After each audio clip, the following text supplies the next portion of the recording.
It's elimination day here in Kingsport, Tennessee, as we get ready for our first elimination game of the day. 5 teams came to Kingsport. 2 of them will head home with their season concluding today, but it's a fight to the finish, and we start with our 3-5 matchup today, the 11 a.m. game between LSU Alexandria, the Generals of LSU-A, and the William Woods Owls.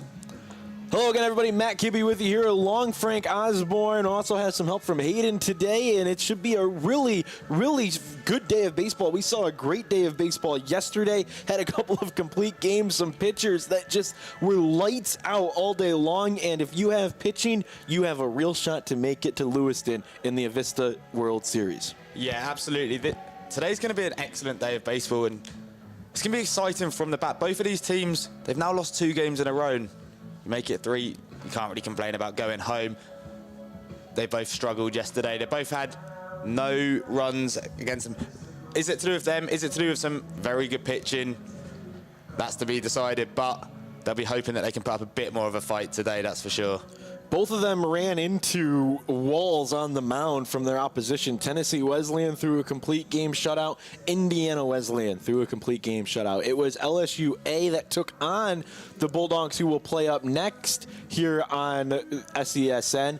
They weren't able to really get anything because Jackson was incredible on the mound, and when you talk to this LSU-A team, well, you got to have a little bit of fun after a performance like that. When you play a team like Tennessee Wesleyan, there's not much you can do. They were overpowering. It wasn't that they played bad. They played good. Tennessee was just better. Yeah, Tennessee Wesleyan have been one of those sort of powerhouse programs across the NAIA of recent years, and it's almost a bit of a surprise that they weren't the #1 seed coming into it, but #2, and they showed maybe they should be #1. They came in, they were absolutely flying, and was it 2 hits, I believe, for LSU against Tennessee Wesleyan. Justin Jackson was just unstoppable. He pitched the whole 9 innings as well. So now they will rely on what we'll refer to as a little bit of a stopper today to help save some pitching, because LSU-A still had to use a couple of arms, but Colin Awad is going to be the one to get the start, the righty on the mound for Alexandria. First pitch was at 11:03. The second pitch is sent right to straightaway center field, and you didn't have to see LaBruya take even a step.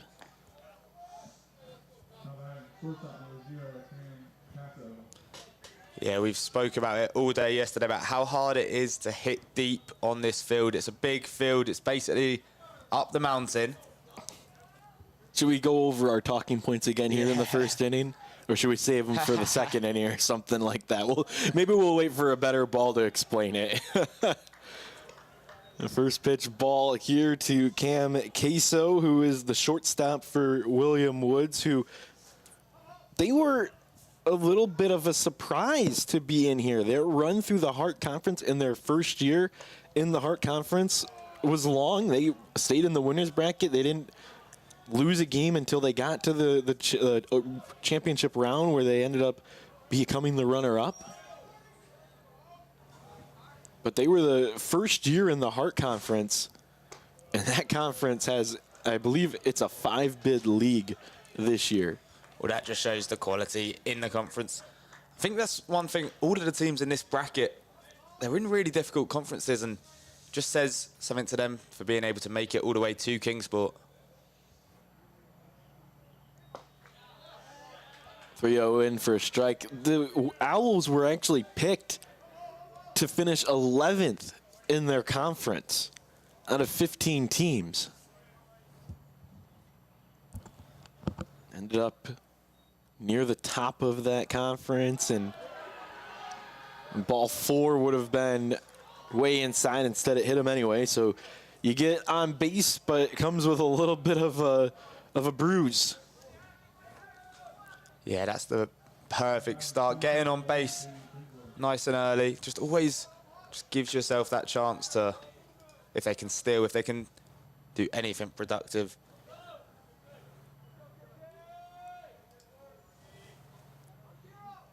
Awad is from Louisiana. Like a majority of this playoff roster, only 2 players not from Louisiana. Those 2 from Texas. There's a first pitch swing for the lefty, Caden Kinsler. Yeah, Kinsler's been quite important both this season and last season. Last season, he had the highest batting average on the team.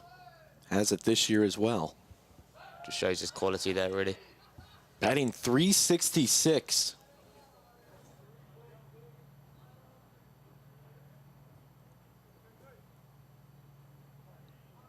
Leads this team by a healthy 15-point margin in that category. He'll slice one foul just down the right field line into the corner.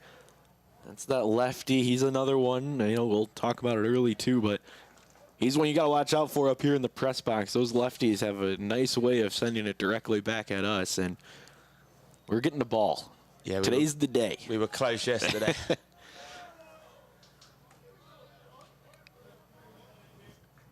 0-2 here early on Kinsler. Wada's going to try and get in. Runner takes off. That's going to get through, and it's going to be a pass ball. He thought about going again there. Probably chose the wiser option. But now he's in scoring position. Yes, I think both of these teams are going to try and get that monkey off their back in the first inning and get a run across the board. Shut out for 9 innings yesterday. And the offenses just couldn't get past the pitching that they faced.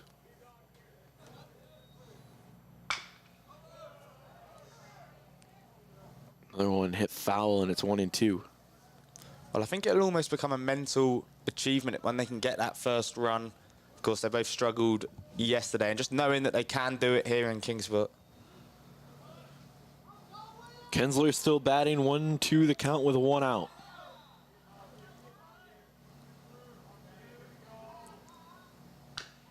Stays alive again.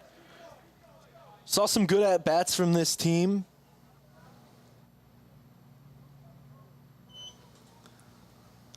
Team that follows, and one of the biggest things they needed to work on today was making mid-game adjustments.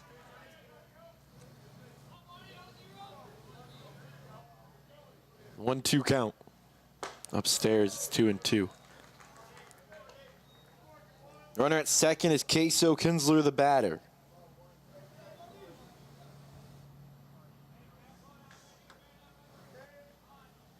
Not a team that runs a lot, but we saw the motion getting going, and you see that a lot of times in playoff ball. More hit and runs, more stolen base attempts.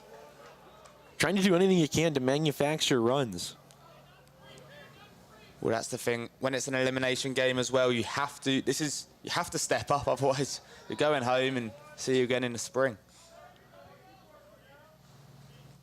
It's a long summer after you get to the mountaintop of Kingsport.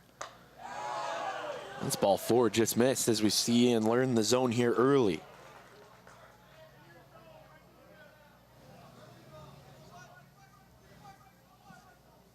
Well, if you were with us yesterday and you're getting some coffee with your baseball this morning, appreciate you for joining us. Yesterday we were dealing with some rain at this point, so we actually had to change our production style, but we're happy here on SCSN to have our full array of production, including our pitch cam now. Only problem with this camera is the umpire placement. When they have to be in a certain position, that kind of hinders us a little bit, but we try to give you the best that we can based on the tech that we have available. So appreciate you tuning in with us here on SCSN. It is an elimination game here in the early going of day 2 of the NAIA opening round. A busy day across the NAIA. We saw some really great games yesterday.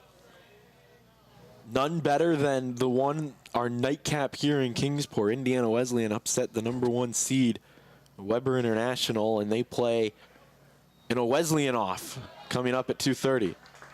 Yeah, that will be a game. I think that's the game highlighted for today because, like we said, Indiana Wesleyan, a little bit of a dark horse. I don't mind. I think they embrace that sort of role, coming in #4, but they've already beat the big dogs, so they'll feel like they can take on anyone. 1-2 here on Evan Rainey, the cleanup hitter with runners at first and second. Watt is going to swing over top of the pitch as Rainey. There's the second out. Colby Caton is now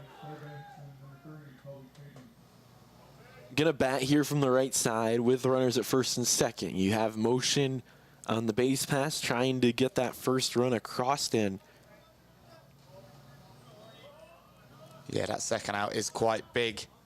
Bases would have been loaded and just puts him in a bit of a sticky situation, the pitcher. First pitch is outside. Colin has pitched a lot this year. His best outing, though, came in the middle of April. He pitched 8 innings against Our Lady of the Lake. Pitch called a strike, and it's 1-1. 3.52 ERA, 38 1/3 innings, 12 appearances, 5 of them starts. So has a good mix of bullpen usage plus getting the start. And arguably the biggest start of the year for anybody on this staff in an elimination game with your backs against the wall. Yeah, that's the game that I think that's the game everybody wants to start. When stakes are high, the pressure's there. That's exactly why people want to play college sport, and I'm sure he'll be buzzing to be trusted by his coach. That one's upstairs at 3-1. This is a team that is here for the first time, as we're going to have a first mound visit of the game here. That gives us a chance to introduce you to a little bit of the starting lineup here. Cameron Parks is out in left. Caden LaBruya is in center. Josh Torello is in right field. We'll have more about Josh throughout this broadcast. Shea Thibodeau is at third. Landon Langley is at short. Lane Patton is at second. And Trevor Dooley is at first. The catcher is Evan Rufashano, who we saw make a couple of plays yesterday, threw a couple of guys out. He's been a good presence back there for LSUA.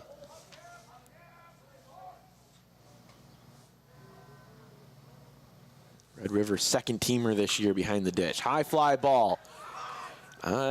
Lost it for a moment. Now it comes back down. The third baseman, Thibodeau, is over there to make the catch, and LSUA gets out of the first inning jam. The Owls threaten but do not score. We head to the bottom of the first inning here in Kingsport.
Hold on. The previous play is under further review.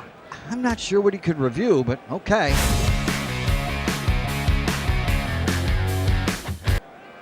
Sure has been a while. Dine in at Buffalo's Cafe for the football season.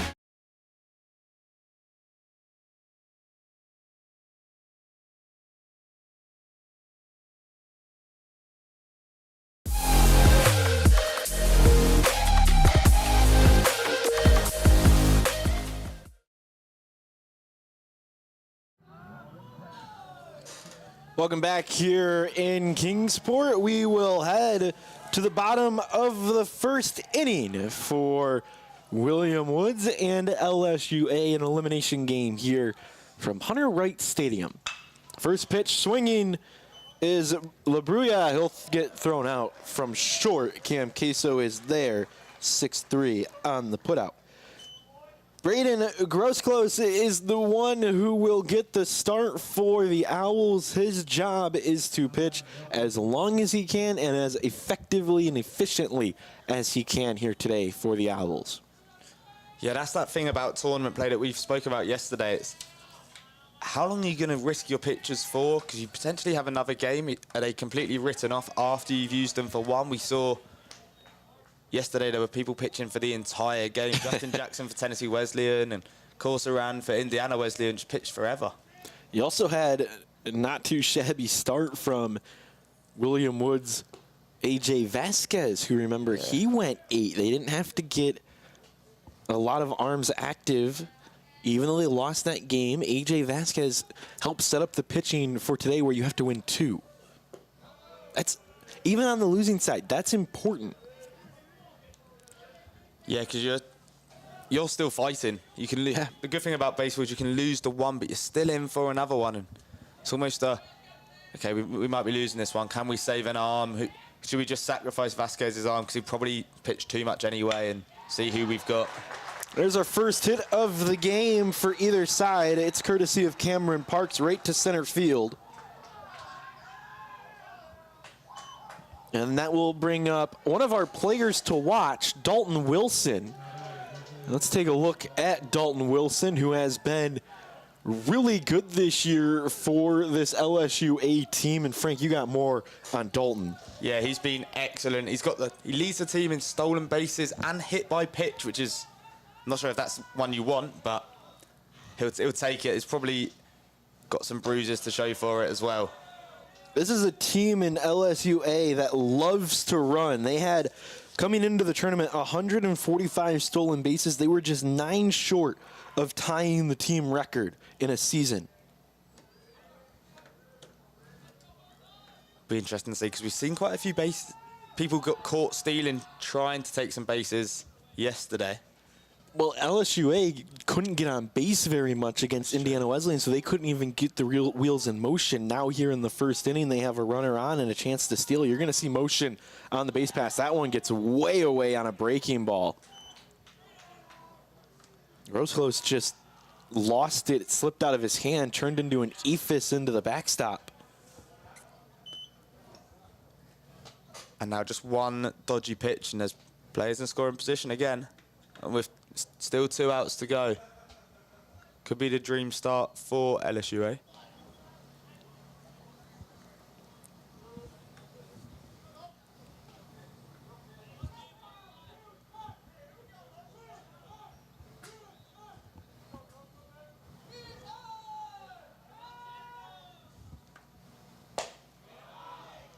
Called strike on the outside corner.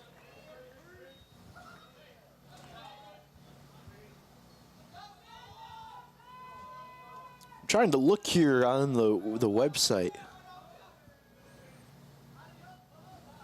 I don't have the updated pitching numbers.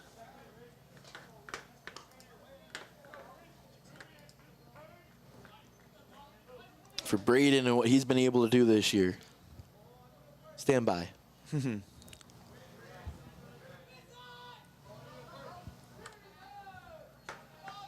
Utility man is a freshman on the mound. That's important to note.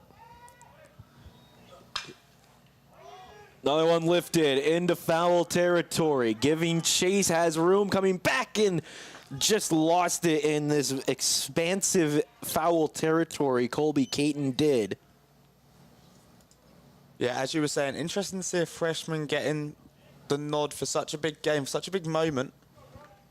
I mean, I think you love to see it. 4.35 ERA this year. Plays both ways, of course. A utility man. Has the longest outing of his career and of the season, 7 innings. He did that on May 1st against Central Methodist. That was a win in the Heart of America tournament. We're getting one up here today. I'm telling you, we are. There's a vibe in the air. A beautiful day. We don't have any rain here in the 11 a.m. And so It just feels right. A little bit warmer today, not quite at that point yet. All of our tech is working. Everything leads to that. Another fly ball on the infield. This one is going to track again and then go foul. He didn't touch it. That's a foul ball. Wow. Colby Caton is bailed out by the turf bounce because that ball got lost again in the high sky. I don't know if we can get a good look at this with our camera, but the sky here today in Kingsport is as blue as it has been all year long. This is a high sky, the sun is up, and you can see this is a hard area to track the ball. So we see that twice, and when you're Colby and you have to run a long distance and then the ball starts spinning back into the infield, that one's fouled off again. Life becomes a little difficult when that ball is on its way back down and you're not seeing it for the first time until it's on its way down.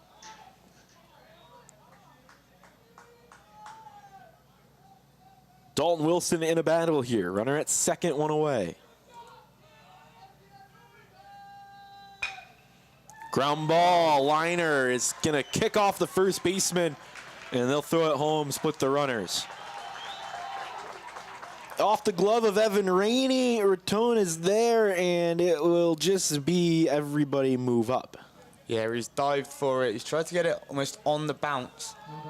Not to be. It's just slipped away.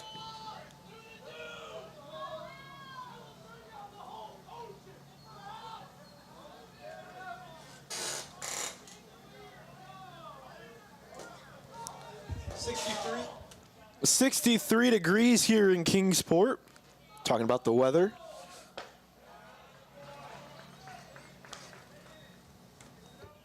Fourth spot in the lineup, Landon Langley.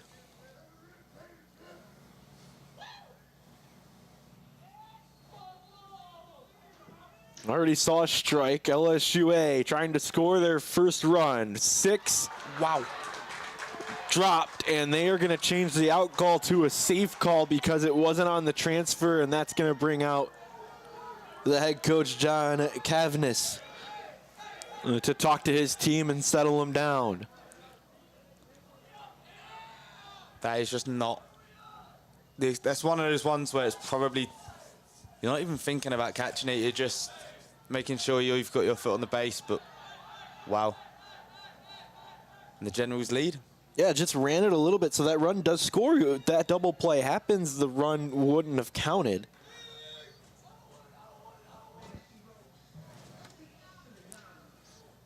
And so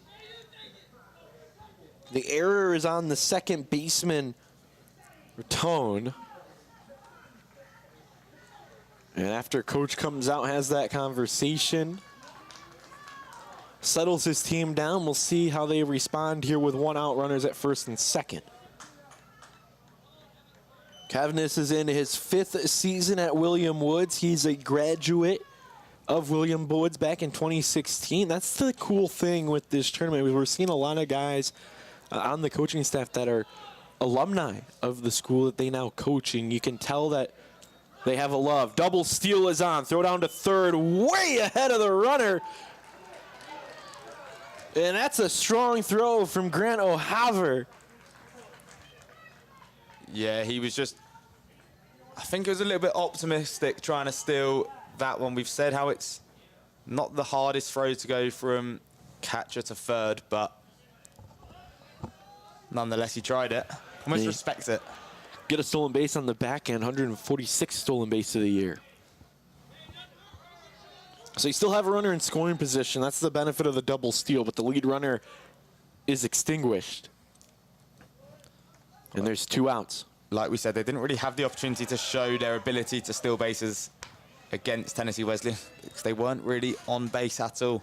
You can see him immediately. It was quick into the count they wanted to throw and get those runners moving. See some hit and runs with this team as well. That's part of the reason why they have so many stolen bases is sometimes it's not a stolen base call, it's a hit and run call that the pitcher or the batter has to spit on. That's going to drop, and LSU is going to double their lead. That's going to get into the corner. Here goes Ruffenshadow on a turn. He is going to make the turn. It's going to roll between the fence. They will stop him at second as they go and look to make sure the ball is not playable.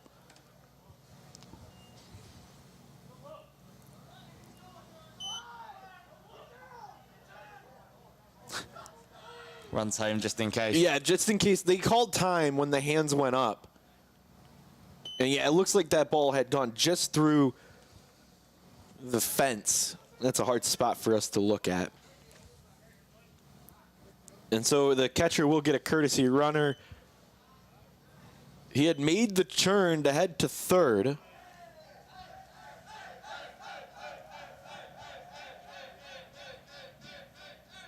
But the lead is doubled.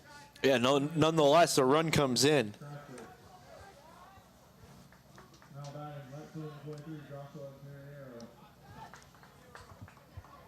This would have been the dream start for the Generals. Yeah, they get their early runs that they were wanting.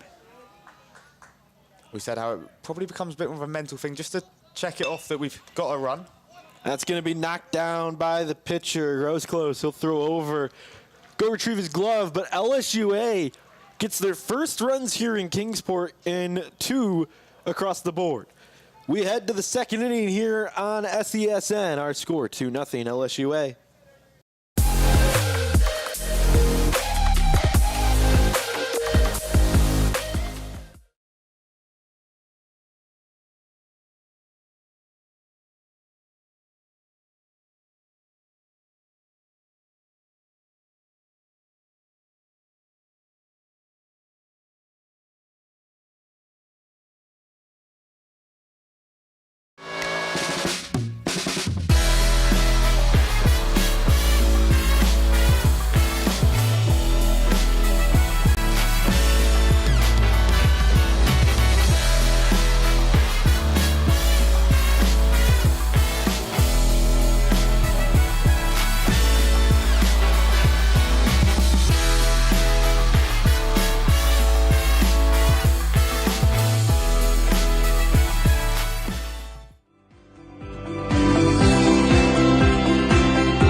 Want to watch your favorite Southeast teams in action? We've got you covered. Stream live games and highlights on YouTube, Twitch, Amazon Fire TV, Stream TV, and more.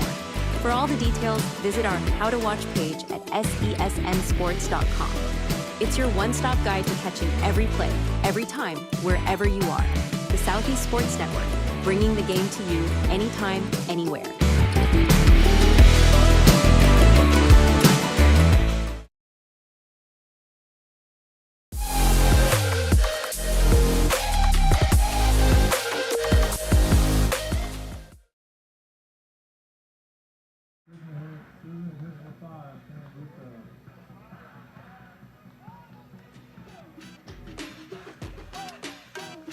Second inning here on SESN.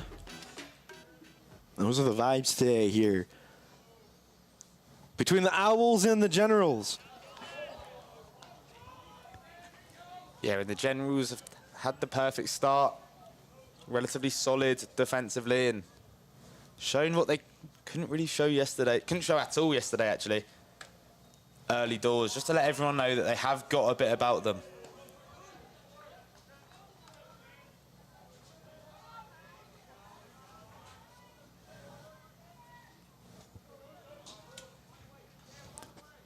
And now William Woods looking to get their first moment in Kingsport.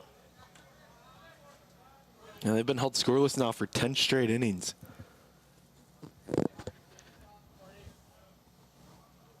Lost to Mount Mercy in the Heart of America Championship, 17-7. If I'm looking right, I don't believe the Heart of America uses the double elimination format. Just with how many teams they have, it's not conducive. Yeah, I guess if you have too many teams, it will take forever. And they want to put an emphasis on how important conference play is during the regular season. It's their first year in the heart of America. It was a change that the school made as a whole. They wanted to move in. The heart of America wanted them. Pop fly on the edge of the backstop. It stayed in play, but just too far away to get back over to.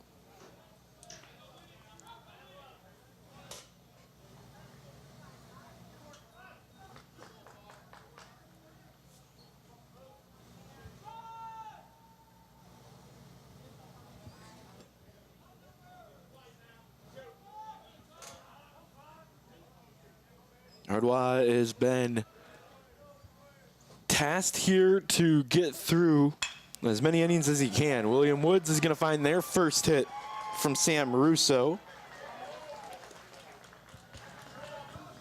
Yeah, that's exactly what they needed. Just found the gap with the celebration as well. So they're looking to show that they can play.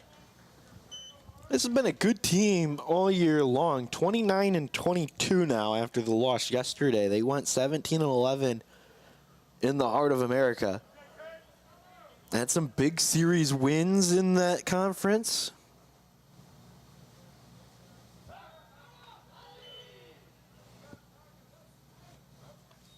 Team that is full of grit this year.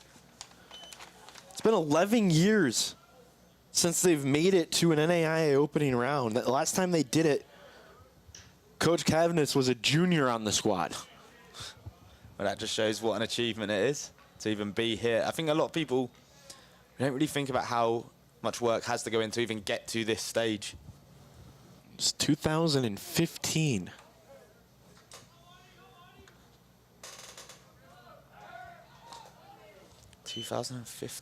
Wow. Yeah, what were you doing in 2015 over across the pond?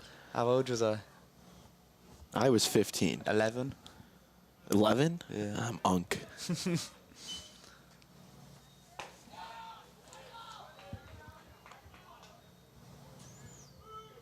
Definitely wasn't talking about baseball, I'll tell you that. If you were, then I don't know what was going on in your childhood. Yeah. You were worried about, I don't know, what do kids in England worry about when they're 11? Yeah, Legos and video games.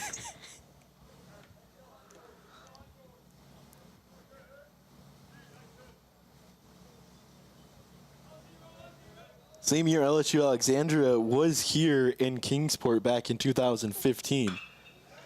There's another base hit. Jackson Kern goes right through the hole between short and third. And there's runners at first and second with nobody out here for William Woods. Yeah, just a nice drive there. Wasn't too high, didn't even ever look like it was going to be caught. Just arrowed straight where he needed it as they would just progress up one.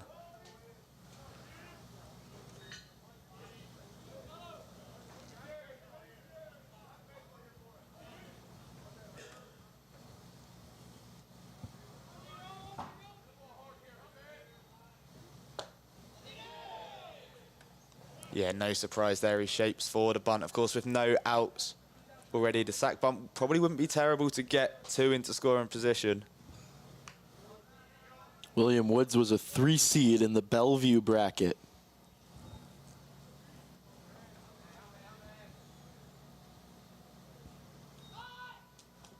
Another bunt fouled off.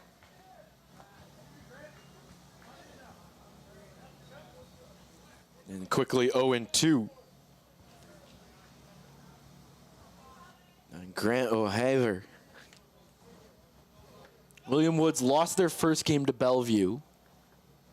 Won their elimination game against Madonna and then lost to Maryville State in the second round elimination game. It's going to miss. Oh, sorry, they won their first round matchup, lost their second round matchup. They got eliminated on day 2 in Bellevue. So they beat Madonna, lost to Bellevue, and then lost to Maryville State in their elimination game.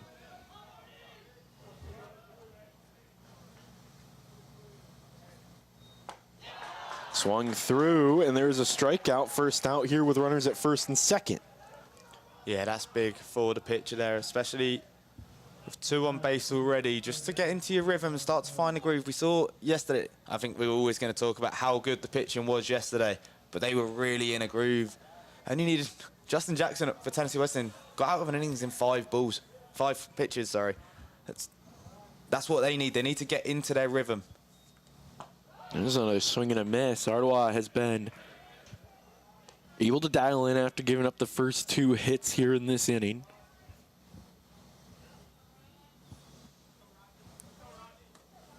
My computer screen is just full of random NAIA baseball tournament Wikipedia pages. I got 2015 pulled up, 2023.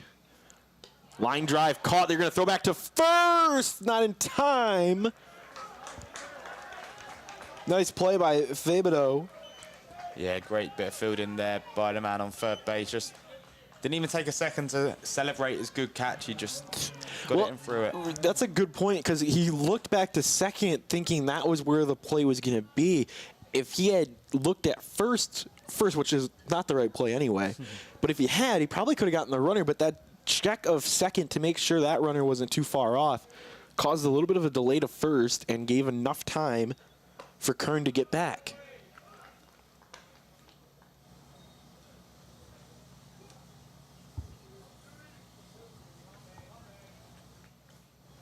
One and 0. Top of the order back up. Gramian. Back to Ardois, who will toss over, so William Woods gets 2 hits to lead off the inning, but they get stranded at first and second. 1, 2, 3 after that for Ardois, and we head to the bottom of the second. LSUA is up in front, 2-0.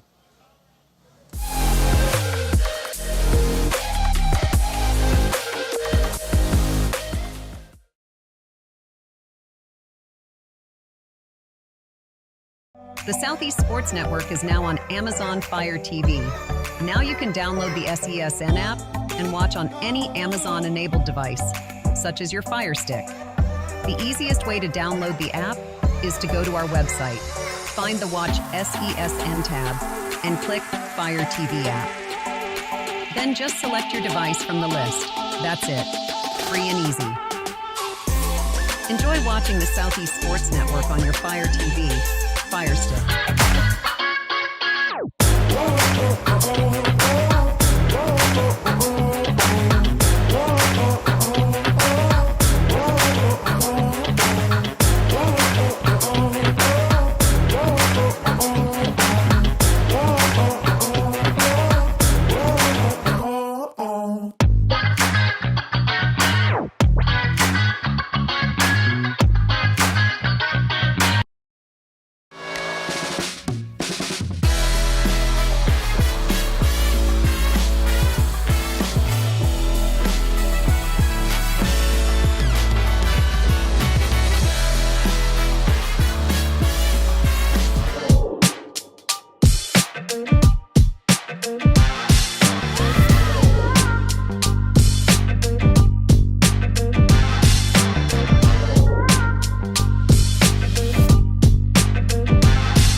Want to watch your favorite Southeast teams in action? We've got you covered. Stream live games and highlights on YouTube, Twitch, Amazon Fire TV, Stream TV, and more. For all the details, visit our How to Watch page at SES.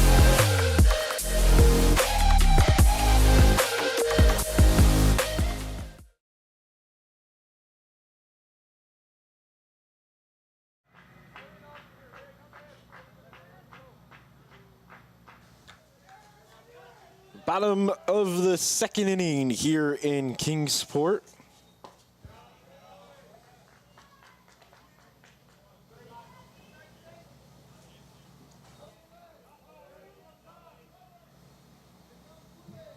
Trevor Dooley will lead us off.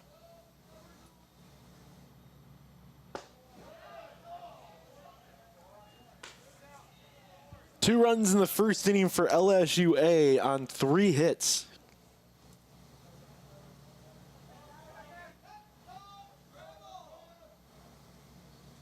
As we see Grosclose continue to try and get back into it. First ball of the at-bat here.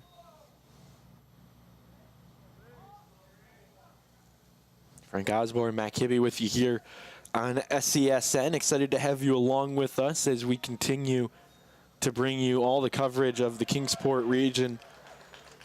As that's a swing and a miss, strike 3 on Dooley, first out here in the second. Yeah, a nice start there for the pitcher, just to get that strikeout, the first one for him today, and just to get that mental resilience going. He's finding his groove, he's starting to get into the rhythm.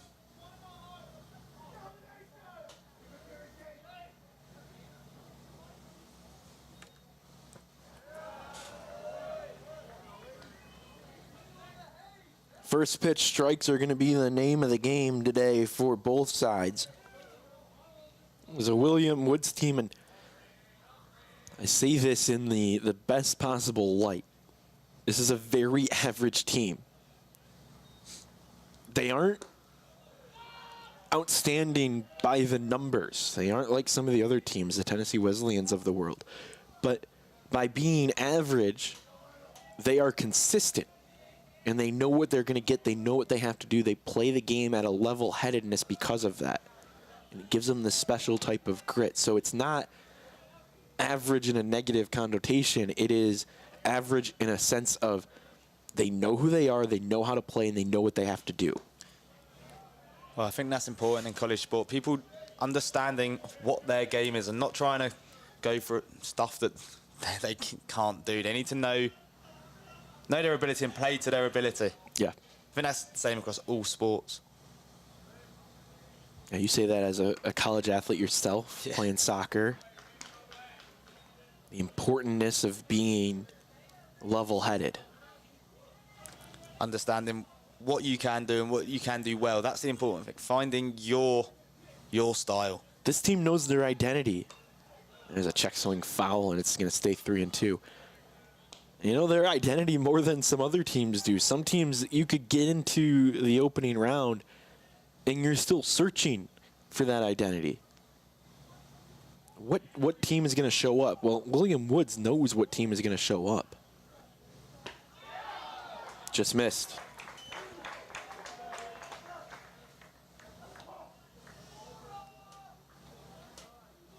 LSUA knows what team can show up, and sometimes when you face a really good opponent, that can be hard to do. Both of these teams played incredible teams. They faced incredible pitching, hard to get through. Both teams knew they had a chance, and you know, we Frank, you and I were talking yesterday about, you know, we mentioned you being a college soccer player and some other sports that follow a similar way, but baseball is unique in the opportunity that presents itself that on day one, you know no matter what happens, you're playing on day 2. Now it changes some of your strategy and everything, but you know you're playing. That's a relaxing tune for a lot of these teams. You can go through that first game and realize, okay, we just got beat. Now we can respond. Where in other sports, soccer for example, when you get into the tournament, you might have the #1 team on the ropes, but you don't get another shot at them. You have 10 minutes left in the game. You gotta score, right? Yeah, baseball's almost a bit more unforgiving to the underdogs and a bit more. They give you that extra chance if you've messed up. You might be the favourite. For example, yesterday, if there wasn't that double elimination, I bet you the tension at Weber would have been through the roof. They're a bit more. They were a little loose. Cheerful. Yeah. They probably back themselves to go and just win through the losing bracket of this side. Like, you just get that extra chance, which you don't see in soccer. I almost wish you did, but that's what we were talking about too. Is if you could change one thing, and that's what it is. It's forgiving because baseball in nature is an upset game. Anybody can. It's the one sport where it really is true. Anybody can beat anybody on any given day. That's true in a lot of sports, but nothing like what it is here in this beautiful game. But you still have to work through that. So like we talk about it today, that tension rises today because now the opportunity to go home is there. So Yeah. you see everything kind of tighten up a little bit. Yeah, you almost have that first day to just warm up to it. But yeah, today the tension, if you put yourself in a position, that tension, it really grows. Then you got the other side of it where Indiana Wesleyan and Tennessee Wesleyan are probably feeling relaxed. They're feeling great. They've almost got a buffer of whoever loses, they get another chance. Yeah. So they've shown they can do it. Winner sets them up for some success. They could, whoever wins that game has the potential to sweep tomorrow and go through this game, this Kingsport Regional, only needing 3 wins. That's going to hit the batter. Lane Pathan, and he'll head down. So after the leading strikeout of Trevor Dooley, a walk and then a hit by pitch. Yeah, that was one of those ones that almost everybody here in Kingsport went, "Oh." It's the collective. We got a mic down there. Well, at least pointed at home plate, and you can. I think that adds to the effect a little bit. We hear it a little bit more, but sometimes you don't need the microphone to realize how hard that was.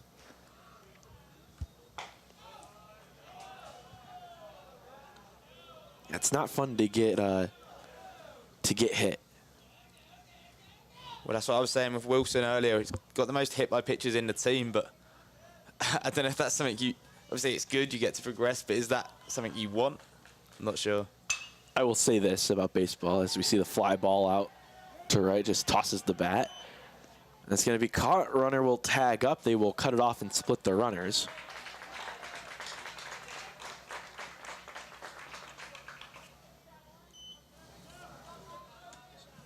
Yeah, probably the right decision for the guy to stay at first.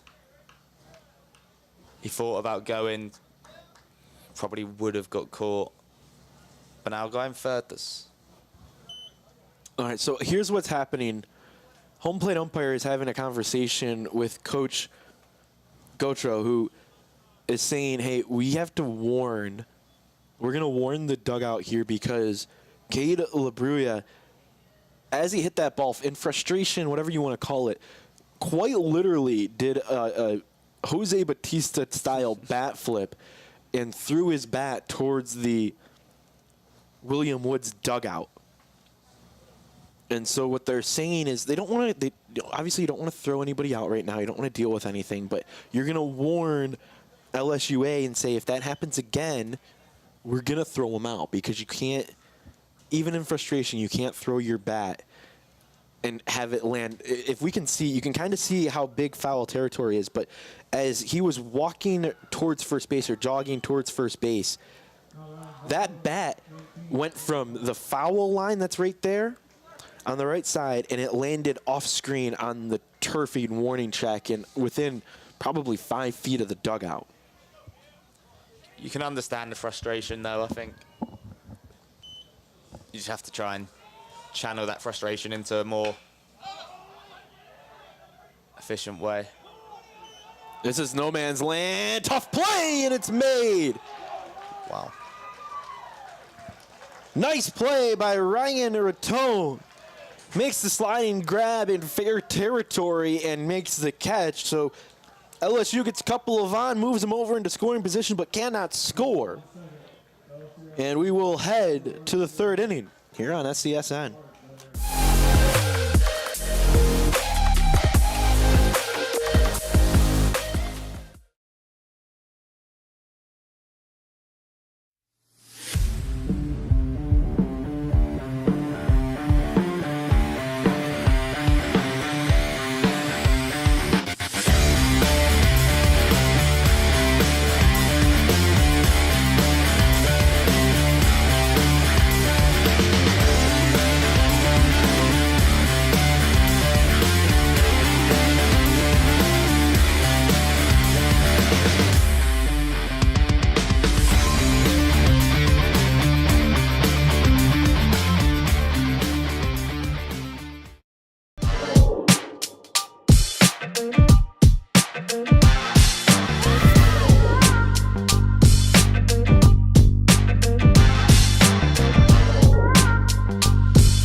along. The previous play is under further review.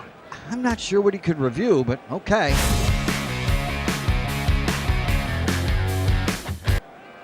Sure has been a while. Dine in at Buffalo's Cafe for the football season.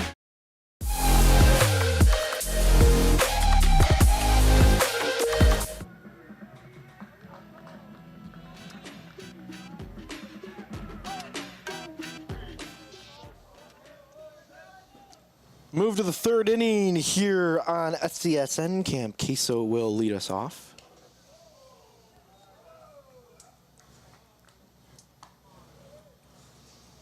Two nothing is the score here. LSUA is in front over William Woods. Yeah, right now, LSUA have just had more of those moments of a bit of quality and just shown why they're here a little bit more than William Woods. That's why they lead. But there's still a long, long time to go. Yeah, a ton of baseball left here, not just in this game, but in Kingsport in general. Potentially our last day tomorrow, we could see. It feels like if we get the right teams that line up and have the right things moving, we might be here till Thursday. Who knows? Yeah. It's a crazy, crazy thing that can happen. 3 games yesterday, 3 games today, 2 scheduled tomorrow, and then the if necessary would be on Thursday.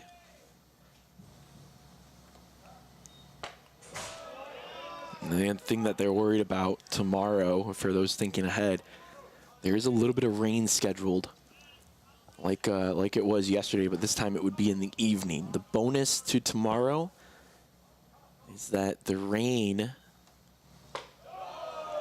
or I should say the games are early. Well, not early. We just don't have the nightcap. We play at 11 and 2:30, the same times that we've been playing our first 2 games of the day. We just don't have the 6 o'clock game.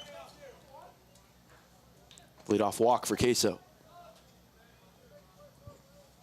Yeah, you were saying if it aligns right. I think the fact that now Weber are almost in that losing side of the bracket really makes that potentially an if necessary game even more likely, because the number 1 seed, surely they're going to show why they were number 1 seed.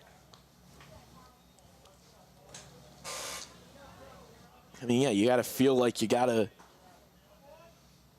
great shot if you're Weber, maybe a little off. And, you know, it's not necessarily that they were off. Yeah, they didn't get the hits and the timely hitting until kind of late in that game, and it was a little bit too little too late. But they also faced an incredible performance. Last night in our last game of the day, we saw Noah Wathan go 8 innings. He used 3 pitchers in that game, did Indiana Wesleyan. Pick off, not in time. Yeah, Indiana Wesleyan's pitching's been their story so far. It's been so good. They got the shutout in the first game. The second game they come in, they're playing the number 1 seed. Everyone's a little bit, they might have used their best pitcher at the wrong time. That didn't matter because Nick Wathan was unbelievable, and that pitching coach is going to have a fair point if he wants a raise. The ball gets away. Wild pitch is going to lead to a runner getting into scoring position.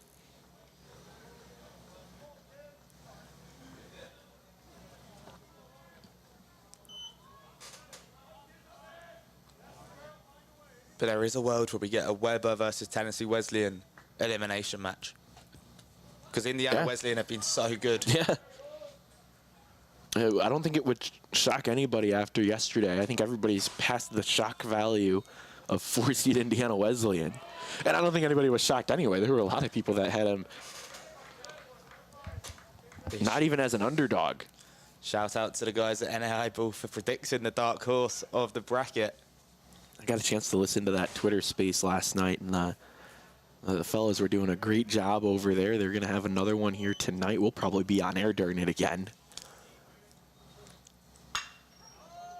High fly ball out to center field. Queso will tag. Bruya will throw over. The relay will not be in time, and it will be a sacrifice fly to move the runner to third for Caden Kinsler. I don't mind that one bit. Player on third with 2 outs remaining puts himself in a really good position to at least score 1 to get back within touching distance in this game. Yeah, did a job. Yeah, sometimes it might not be exactly what you want to do, but you have to take one for the team. Saw some in other games yesterday. The sack fly is really paying off. So Ward is going to work from the windup here with a runner at third. You actually have to declare that before you step onto the mound. So he looked at the third base umpire and gave the wind-up sign so that he knew.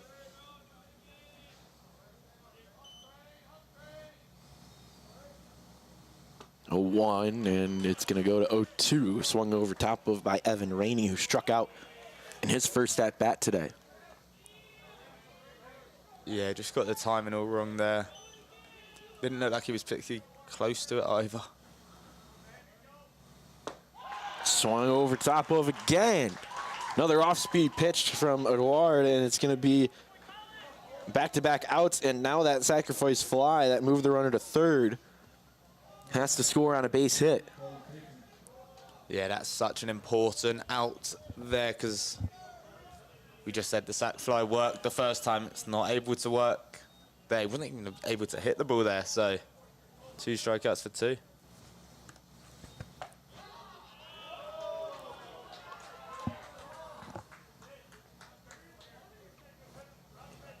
Could he be finding his rhythm?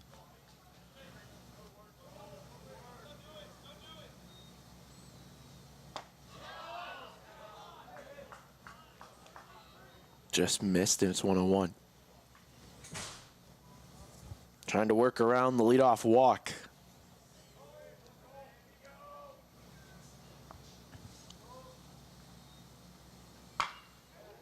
Base knocking, it's down. It will be the first run for William Woods here in Kingsport. Yeah, Caton does his job and scores queso from third. Yeah, you just knew the minute that came off his bat, that was not going to have the legs in it to fly out to the outfield, and did his job perfectly, like you said.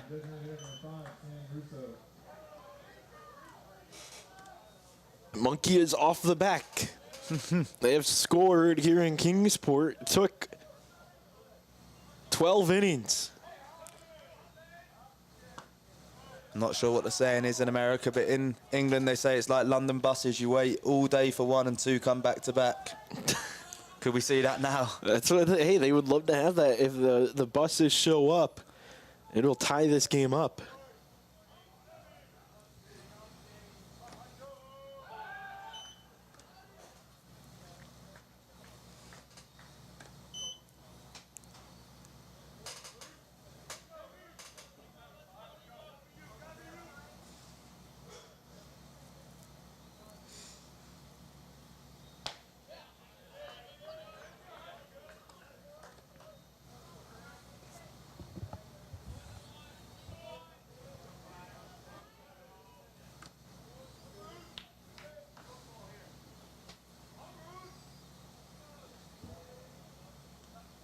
Russo, the batter. Ball down is blocked.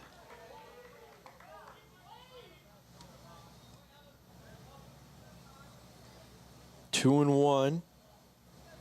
Ardois continues to try and piece this game. Just gave up his first run of the game.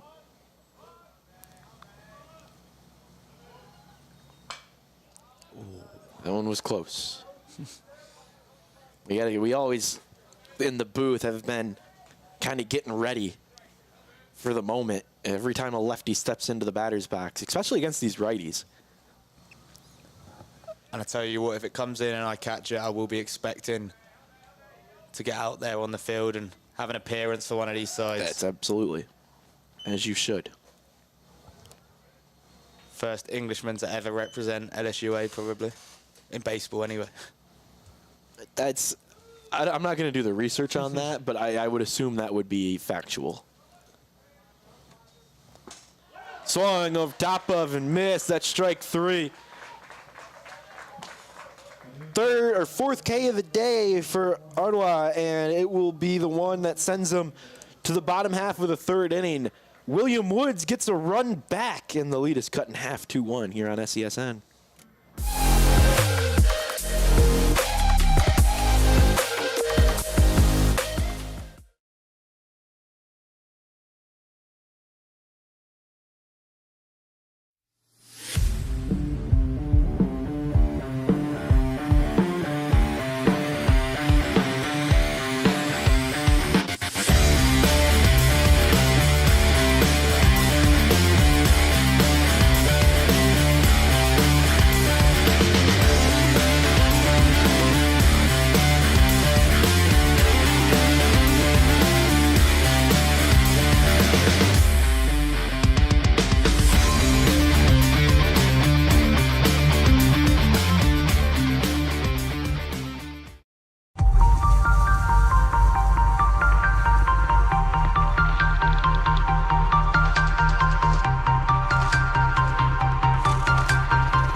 We didn't come to fix Marco's brakes because it was convenient or fast. We did it because Marco has bigger fish to fry.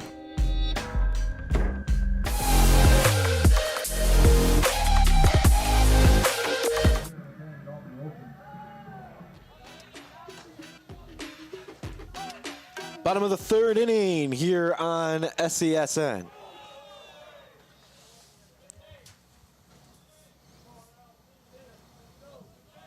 New first baseman is Jared Bainfeld.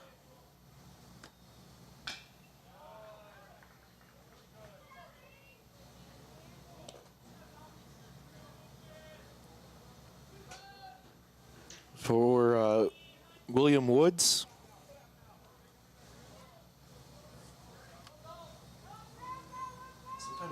Sometimes that's what you see is just short leashes for some guys. There's a lot of guys on those benches. Yeah, baseball does about 100 million players per team on a full roster. Only 28 can make it here on the playoff roster. Usually it's a good mix. About half of that is pitching alone. 2-2 here. With Dalton Wilson up. Got a hit back in the first. He was the first hit of the ball game. Ground ball to second, picked up by Raton. He'll throw over to Banfeld, and it will be the first out. Yeah, welcome to the game, Banfeld. Usually that's how baseball works too, is the ball kind of immediately finds you somehow, some way. I think that's good, though. If you go a while without getting involved, especially first base is such an important position. You just want to get your first one, otherwise you're waiting and you're waiting. Nice and easy just to get through it, right? So they always say in soccer, do your first pass right. The rest of it will just come after that. Called strike for Grosclose, who's still in. Now working here in the third inning, and he's at 45 pitches.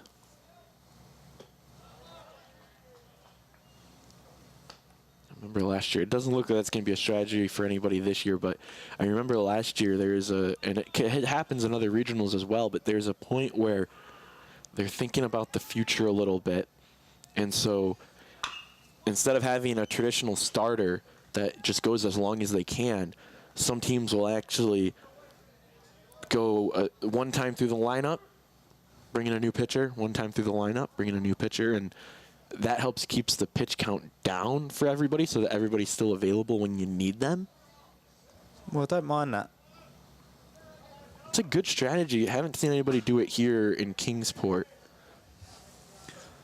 The one thing for me, though, if I'm pitching and I'm pitching well and finding the zone every time, I'd not want to come off to then come back on maybe another time. I'd want to stay in and do what I can while I'm feeling good, while my arm's hot. That was part of the reason why A.J. Vasquez yesterday, who had an incredible performance for William Woods, as you see a called strike 3. That's a great pitch from Braden. But A.J. Vasquez, who threw a strong 8 innings for William Woods, well, he said to his coach today as they were getting ready and warmed up, he said, "Coach, if you need me today, I'm available. It's elimination day." Now, I don't think we'll see him in this game necessarily. That would be more of like if they're going to try not to use him unless their back is truly against the wall and they really need him. I don't think you wanted to use him in this one. Maybe if you win and get to the second one, maybe you do. But to say the least, that's a huge compliment of A.J. Vasquez from his coach saying, those are the guys we need. And we need guys that are willing to win for this team. Now, we're going to protect them as best we can. Ground ball to short, thrown over to first, and the pick isn't there for the new first baseman, and it's going to get by. So it will be an error on the shortstop, and that will put a runner on, extend the inning for LSUA. Yeah, we spoke about how it was good for Benfield to get that first involvement to work and to feel into it, but not much he could have done to save that. Yeah, like you were saying with Vasquez, William Woods must have some good, maybe a game ready on the shoulder that was on Vasquez all night. Some good recovery facilities over in the hotel.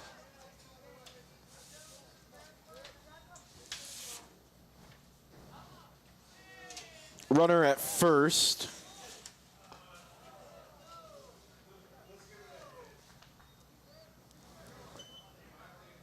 Lynn Kratzer, I'm hearing the commotion downstairs. Looks like they're going to go with a hit there. Tough play for Queso to make.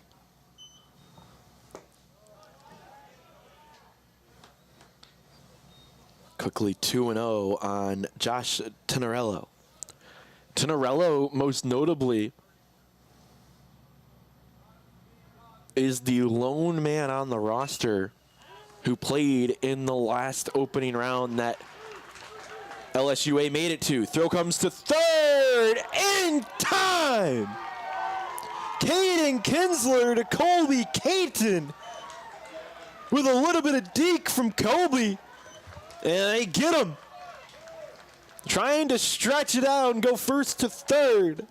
LSUA is gunned down by Caden Kinsler. And the score remains 2-1.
The Southeast Sports Network is now on Amazon Fire TV. Now you can download the SESN app and watch on any Amazon-enabled device, such as your Fire Stick. The easiest way to download the app is to go to our website, find the Watch SESN tab, and click Fire TV app. Then just select your device from the list. That's it. Free and easy. Enjoy watching the Southeast Sports Network on your Fire TV, Fire Stick, or Fire tablet with just a few clicks.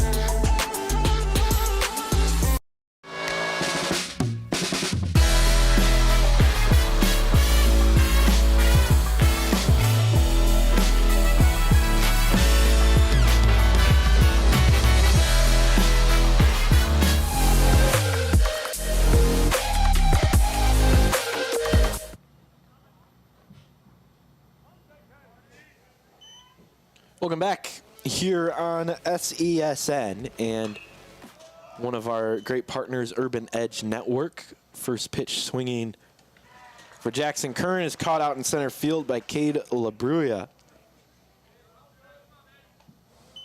I'm taking a look at the Twitterverse. It's still Twitter, folks.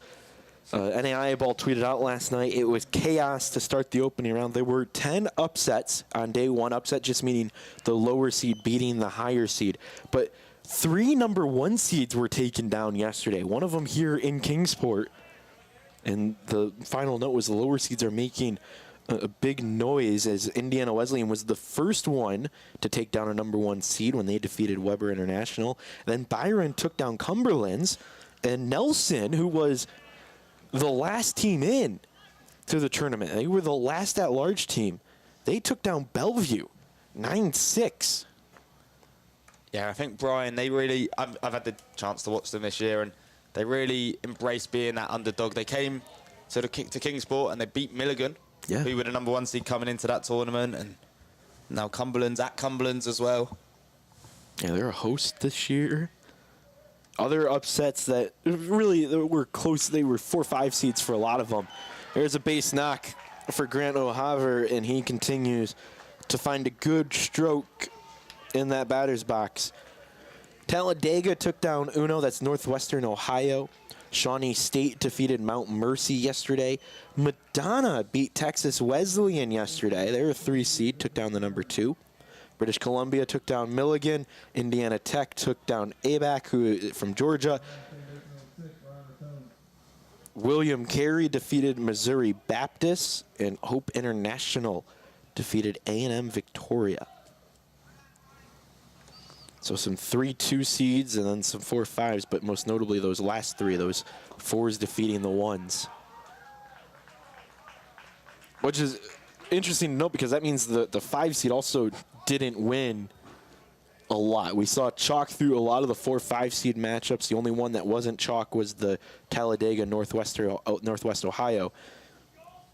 Everything else was chalk until they got to that winner's bracket game. So there are 3 4 seeds that are playing in a winner's bracket game, the middle game across the nation today.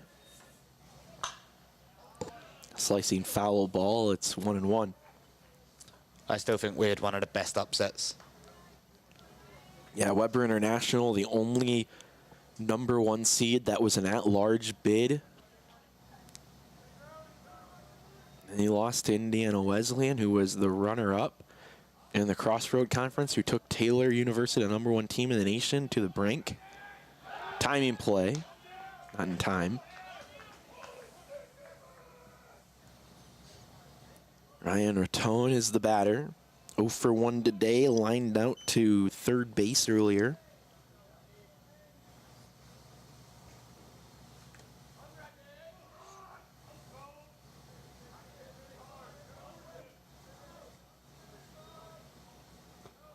That one's downstairs. It's 2-1.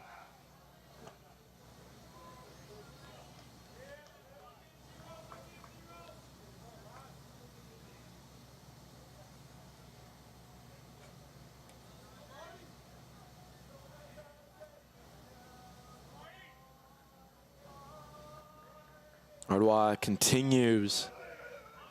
I see a bunt squared around with the 2-1 to go 3-1. He's fighting it here because William Woods has been able to get to him for 4 hits. They have the 1 run, threatening here to tie the game in the 4th inning. Runner at second. Yeah, now that they've finally got that 1 run and they know it is possible for William Woods to score in Kingsport, back in scoring position again. That's ball 4. Ben Kern is the runner at second. He pinch ran and stole second to get there, and now Raton walks, and there's runners at first and second with only 1 out. And that's going to bring out the head coach for LSU Alexandria, Cody Gotro. 4th season at the helm, 5th as the head coach. Was the 1 year spent as the interim. That was the last time they made it into the opening round. I didn't see anybody warming up down in the bullpen, so it looks like there's just a moment for Coach to calm his team down in a big moment and give his pitcher a break. Yeah, sometimes just taking that seconds, almost killing the momentum as much as you possibly can, and just almost disrupting the batter as well. It's important.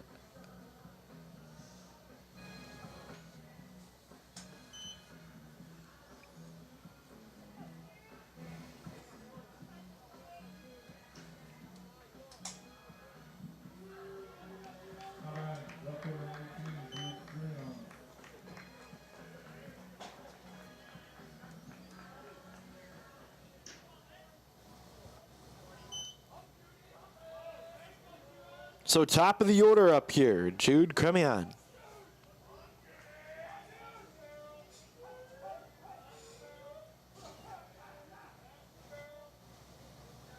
Runners at first and second, 1 out. Bunt. Foul.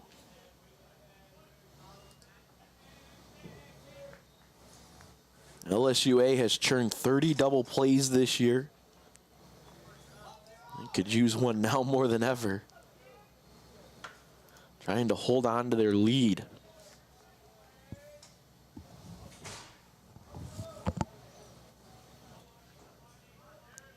here in the 4th inning.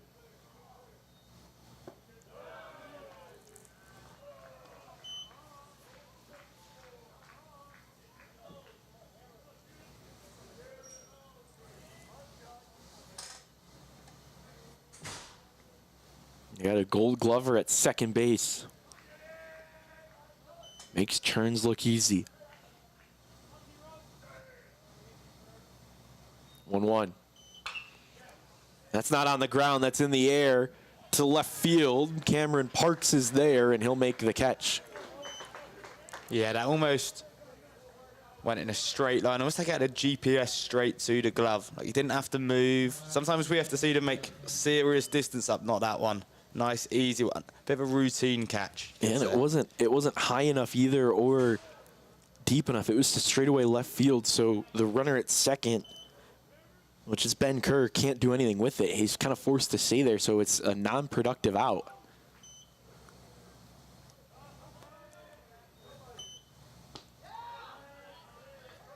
First pitch strike to Cam Queso, who is 0 for 0 today, but has reached twice, hit by a pitch and then walked in. He scored the lone run for William Woods today. That was back an inning ago. Fouls it off, light pole. No. You know the yard card game? You ever do yard card? Nah. That's on me for asking the British guy if he's played yard card. Never heard of it. So yard card, you have yard card, you have light pole. This is the inner workings of baseball. I say yard card, I meant to talk about light pole. Yard card is you get one card a game, and you can take it for an at-bat or for a specific pitch. And if you pull the yard card, you're saying that in this moment, this guy is going to hit a home run. And if you're right, the team owes you adult beverages. Are you using it now? I am not. I was referencing the light pole. Light pole is another one where you get to pick one of the light poles, and if the ball hits off of it, you get the same reward. I feel like hitting the light pole is almost harder. It is. It's you can put the inner workings. You can put some stuff on it. You can put we would put like jobs on it. Like if my light pole got hit, I didn't have to, like my ground crew job was to clean up home plate. Yeah. So like if I took my light pole and it got hit, then whoever was going with me had to do my job for me, and I didn't have to do it. I like that. Creative. Yeah, so that ball is going to get away. Wild pitch. Count goes to 3-2. And two runners are in scoring position at second and third. But I was saying that, so there's a couple of light poles here in Kingsport that are in a really prime position, and they're also wide bases. So they're like ideal light poles to pick one and try and get one. Do you reckon they're aiming for it? Yeah. Yeah. If you got a foul ball, like there's a really good chance that you're going to hit one.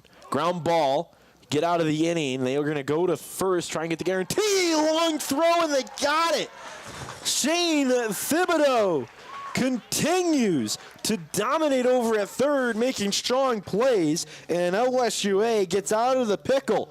2-1 the score. We go to the bottom of the fourth.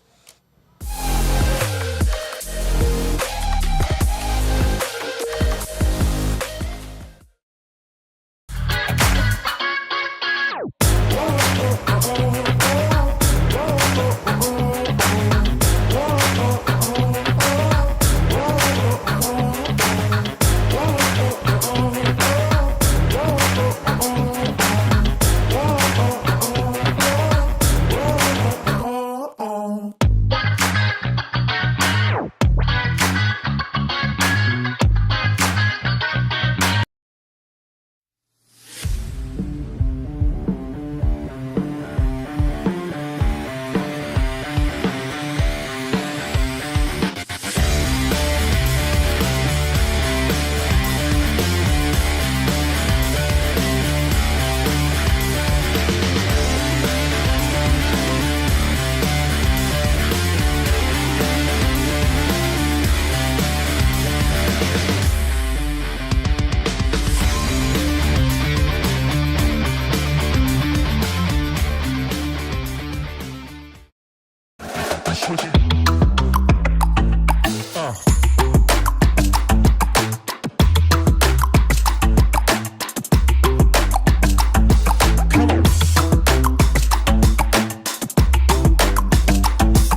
Welcome back here on SESN. First pitch swinging for Dooley. Ground ball to short. Cam Queso's there. Throw over in time. And there's one away. Absolutely no messing around there. First pitch of the innings. Good bit of fielding from shortstop to deliver it over. This one a little less dramatic than the last out. One pitch, one out. Call that efficiency. It's a pitcher's dream. I think the lowest pitch count we've had in an inning so far here in Kingsport was 5. Jackson. Yep. That was to finish his complete game. He threw 5 pitches in the 9th inning. Both of us shocked that he was coming out for the 9th. Came out for the 9th and called it a day after 5. If I remember right, his pitch count was at, I believe, was it 125? At that point, no, he was playing so well. Yeah, we were shocked, but, you know, he went out and worked through it and throws a complete game in 125 pitches. There's a check swing to go around. It was almost like he didn't want to swing. The 1-2.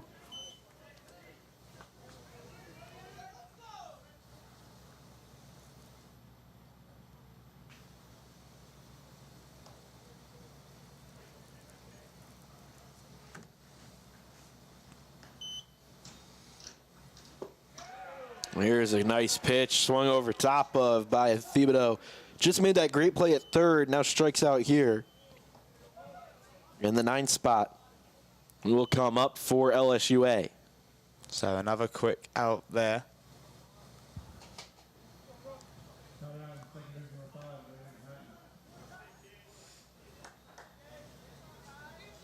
Patton continues this inning for LSUA, trying to extend it.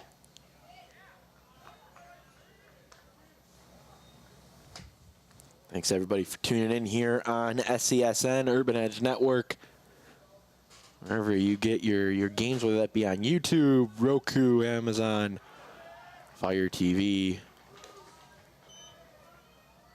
the random internet site you probably use.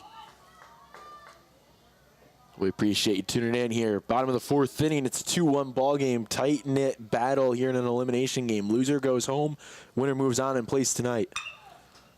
Lifted out to right field on 0-2. It will be caught by the right fielder, Jackson Kern, and it's going to be a 1-2-3 inning for William Woods. We head to the 5th inning. Our score 2-1.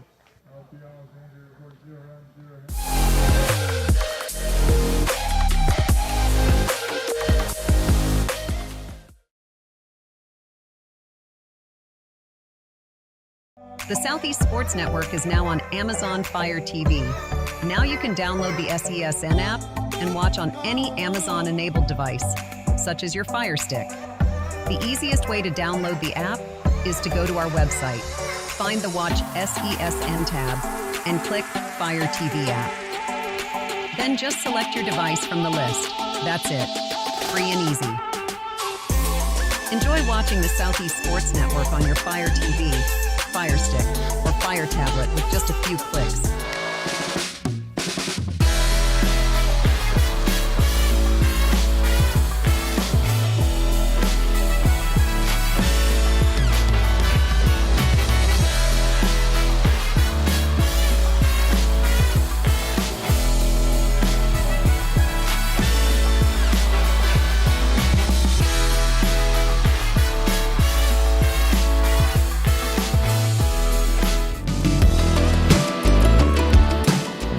Want to watch your favorite Southeast teams in action? We've got you covered. Stream live games and highlights on YouTube, Twitch, Amazon Fire TV. Hold on. The previous play is under further review. I'm not sure what he could review, but okay.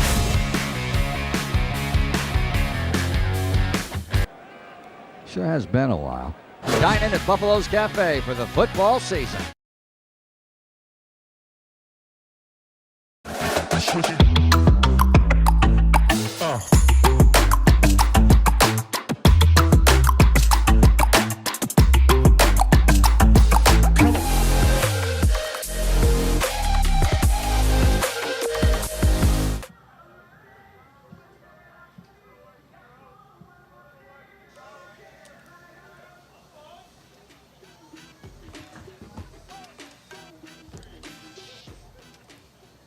So back in for the top of the 5th. William Woods finally got that one run they were waiting for. The 12th time of asking, the 12th inning. Now they're looking to extend to that to get the scores back level. They've looked a lot more alive today. They've looked a lot more like they're up for the fight. They keep getting people on bases, which couldn't really say the same against Indiana Wesleyan.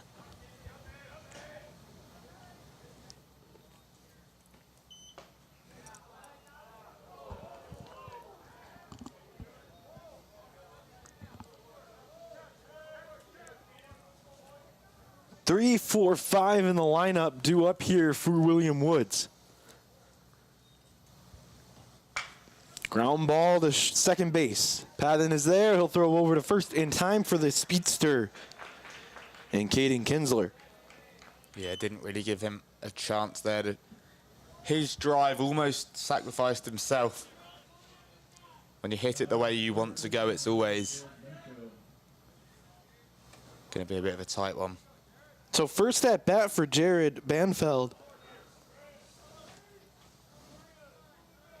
who came in defensively back in the 4th inning at the start of it.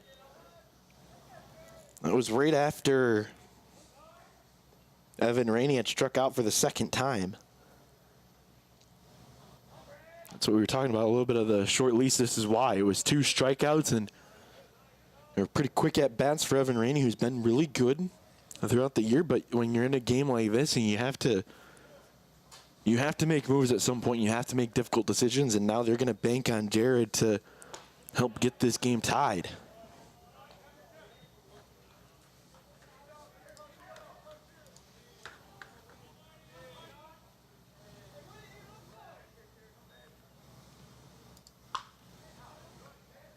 It's foul, and we'll do it again. 220 average in his career, 3 home runs. Wouldn't be a bad time for one now. Redshirt junior from Daysland, Alberta. Lifts it, and it will go out to left field. Another easy one for Cameron Parks. It's back-to-back for Parks, where he's hardly had to move to get there. Maybe that says something about his positioning. Maybe I'm being a bit too harsh. Well, this team spent time doing some film work yesterday. Had a hitters meeting and a little bit of a defensive meeting.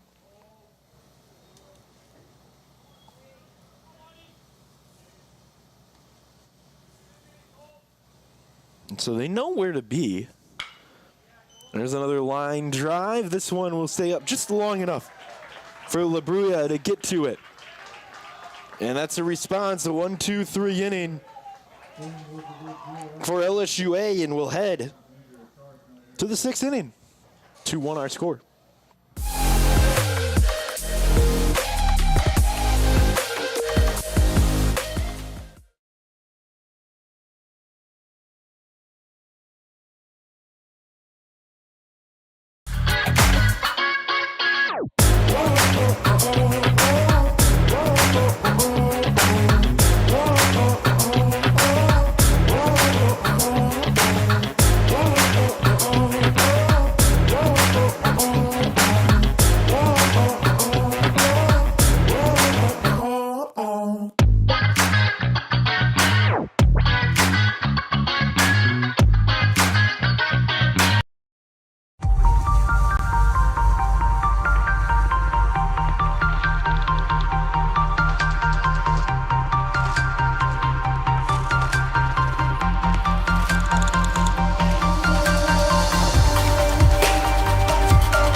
LSU Alexandria looking to extend their lead here in the 6th inning. First pitch foul. Top of the order up here for LSUA. Well, we spoke about whether or not William Woods would have some sort of momentum after they finally got that run. LSUA have done well, though, to sort of calm it down. I know they haven't got any themselves, but to make sure that it didn't become something they didn't need to be. Haven't needed to with how good the offense, or the defense, I should say, has been. Winner of this game will play again tonight at 6 in another elimination game. Every game they play from here on out, if they move on, is an elimination game. No protection like our 2:30 game has between Indiana Wesleyan and Tennessee Wesleyan. That's going to be one brilliant game. It's going to be a great game. Indiana Wesleyan has already had to burn through 2 pitchers, but didn't have to burn through many more after that. Only 2 other pitchers have pitched, and one of them only threw 8 pitches. Yeah, McGlovin didn't do that many more either. He was the one that finally closed the game. Derek, yeah. Yeah. Indiana Wesleyan, as I say that, has just appeared here at Hunter Wright Stadium. Another foul ball, and I'll give the catcher a second here after it hit off of him for Grant O'Haver.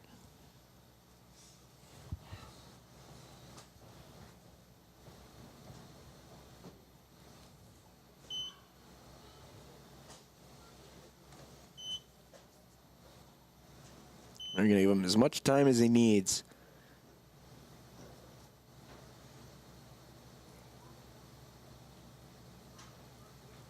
Not the greatest spot to get hit.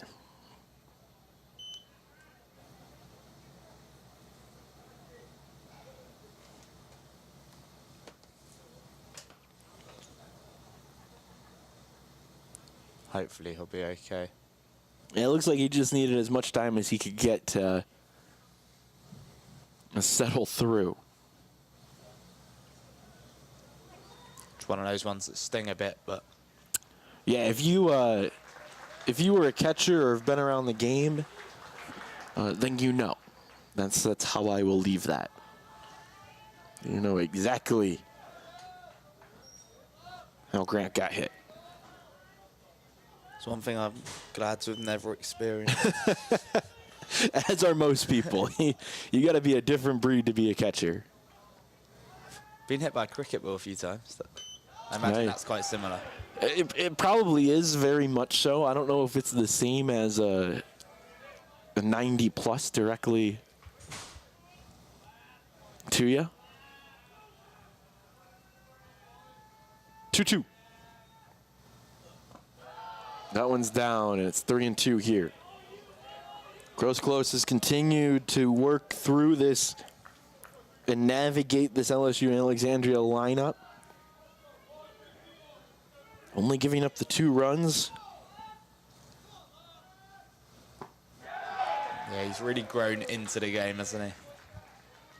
Gets the strikeout there, and that's 5 in a row.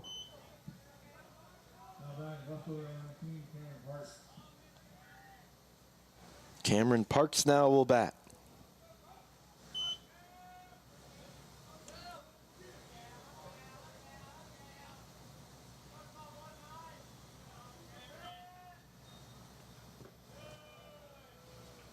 First pitch downstairs, and it's 1-1, or 1-0.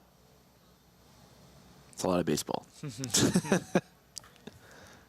By the end of the day, that scoreboard's going to be all the same numbers. Yeah, it's all going to look the same. A slow grounder to second. It will be played on the hop by Raton, and it will be thrown over in time for the put out. There's 2 away.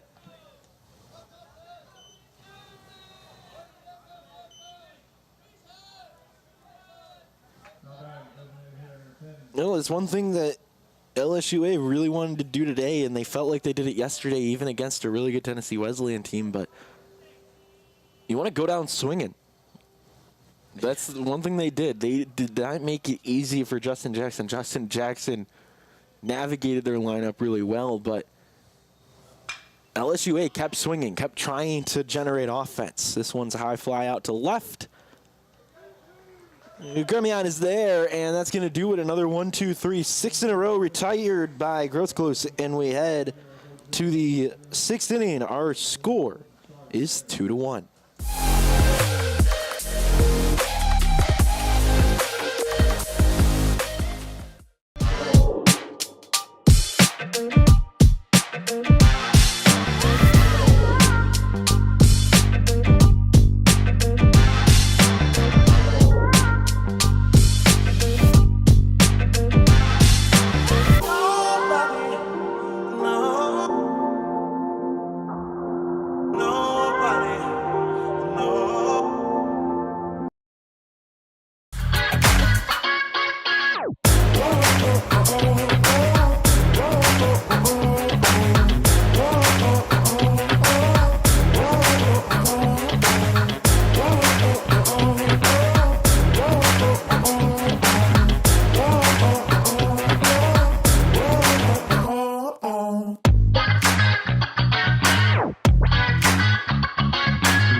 The Southeast Sports Network is now on Amazon Fire TV. Now you can download the SESN app and watch on any Amazon-enabled device, such as your Fire Stick.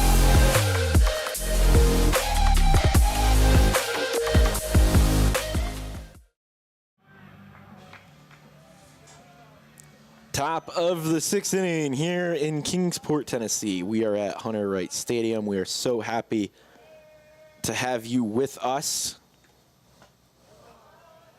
on SESN Urban Edge Network. Opening round of the NAIA postseason. Presented by Visit Kingsport here.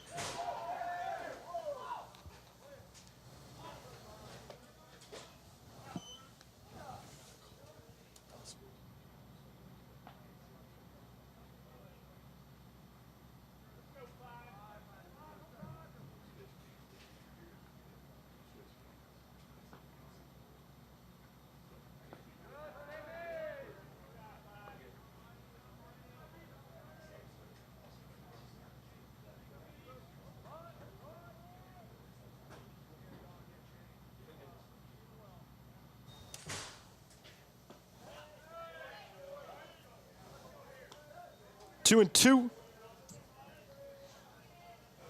on Sam Russo. Ardois continues to pitch here into the 6th, lofting CNI single, and it is a base hit leadoff single for Sam Russo and runner on for the Owls.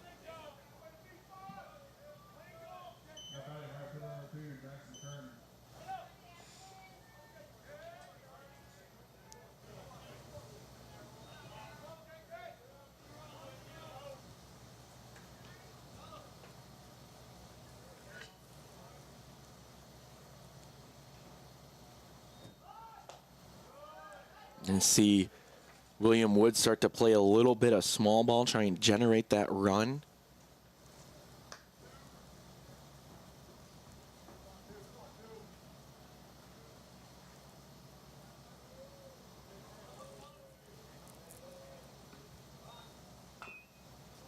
That one's going to be bunted foul, and we're going to go 1-1. Indiana Wesleyan starting to get their hitting done here early. They will be the home team because they've had to be the road team twice already today. Or sorry, they had to be the road team yesterday in that last game. So in Tennessee, Wesleyan hasn't been a road team yet.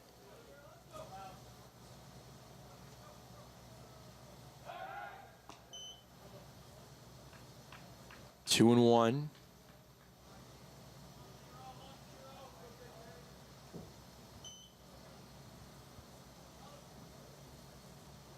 after the pickoff. Square around to bunt again. This time it gets down. Picked up by Thibodeau. He'll throw over to first and get the out. Sacrifice works. Runner in scoring position with one away.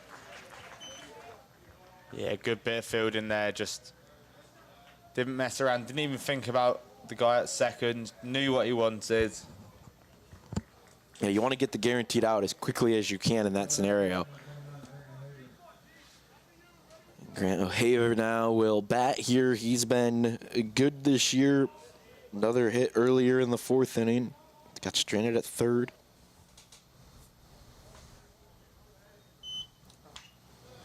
Swings at the first pitch, fouls it straight back.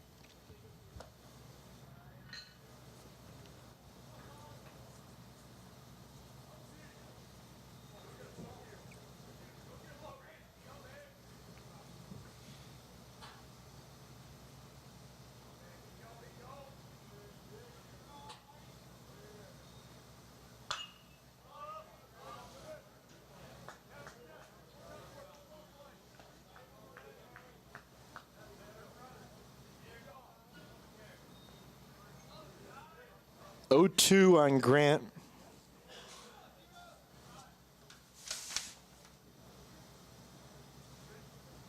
From Green City, Missouri, in his redshirt sophomore year. Out to right field. Runner will tag from third. Good arm for Tenerillo. He will use that arm to keep the runner at second. So another fly ball that turns into a non-productive out. The runner can't go anywhere from second, and there's two away again for the Owls. Yeah, it didn't quite have the distance on it to give his teammate a chance to try and tag up, but I'm sure LSUA will be happy with that. Puts himself in a much better position. Ground ball to third or first. It will be played and unassisted put out for Trevor Dooley. So leadoff man gets on and gets stranded at second, and it is still a 2-1 ball game as we go to the bottom of the seventh inning here on SESN.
Want to watch your favorite Southeast teams in action? We've got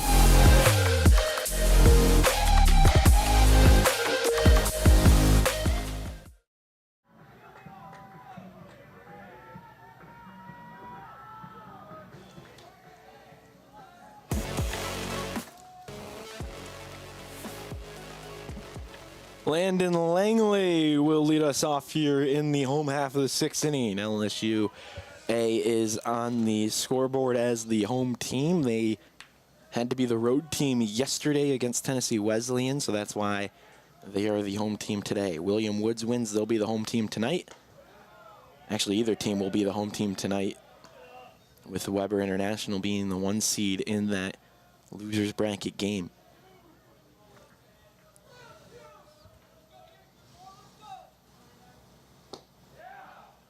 Swing and a miss. It's 2-1. Both the runs for LSUA came all the way back in the first inning. They have not been able to do very much since against Braden Grosclose, who has worked really efficiently, retired the last 6 in a row, back-to-back 1, 2, 3 innings.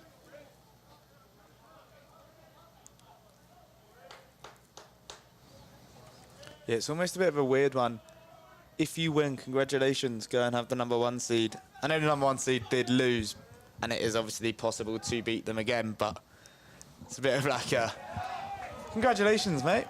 Yeah, I don't know how many people were expecting that outcome, and that was a pitch that Grosclose thought was there. Didn't get the call, so it's 3-2. But I don't know how many people were expecting that. And I think a lot of people, if Chalk stays consistent, would expect Indiana Wesleyan to be waiting, but they came out and had a great game. This is going to end up being 7 in a row retired by the Owls defense on a pop fly just into the shallow outfield of shortstop.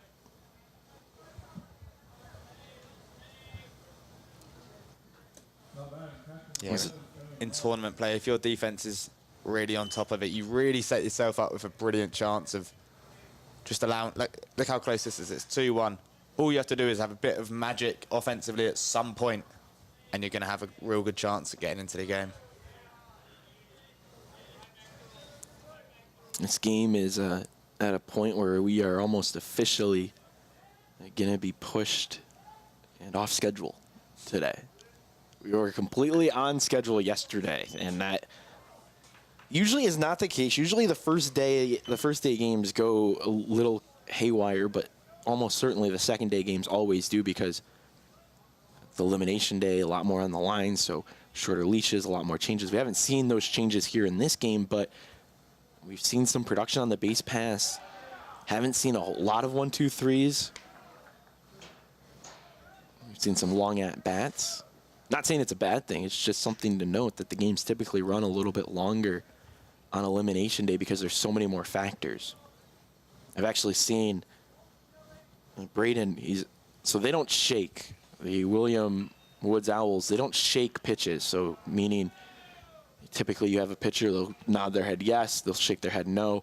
Instead, because they're using the watches on their wrist to get pitch calls, if they don't like the call, they use their glove and swipe on their jersey, and that's their sign of, no, I want a different pitch. 2-2. Swung on and missed. There's a 8 in a row retired. 5th strikeout of the day. Well, there's technology for you. All these watches and walkie-talkies and headsets. It's that age of one-way communication. So there's 2 types of ways that you can use one-way communication. It can be a voice, meaning as people usually know, the pitch comm. And then you also have now these companies that are making the watches that send out the one-way communication. And I've actually seen, especially at the college level, so at the major league level, everybody's using PitchCom. Nobody uses the watch system. But at the college level, because they need to send more signals and they need to call more things, college coaches have actually ended up liking the watches a lot more, because they can send a little bit more information with them as opposed to the voices. And then you can also, I'd rather trust my pitcher to look down and read it, and I can physically see if they looked down and read it or missed a sign, as opposed to trusting that they were actively listening and don't miss something in different environments. That's a high fly ball out to the right field and gone. A home run. Josh Torello makes it a 3-1 ball game. The only man on the roster from the last time LSU Alexandria made it to the postseason hits a home run in an elimination game for his team. Yeah, that would have been the perfect time to use that yard card. Just set off. It made that nice ding as it came off the bat. And out in the right field, they were backpedaling and backpedaling, but not to be. 3-1 now. That's a big play.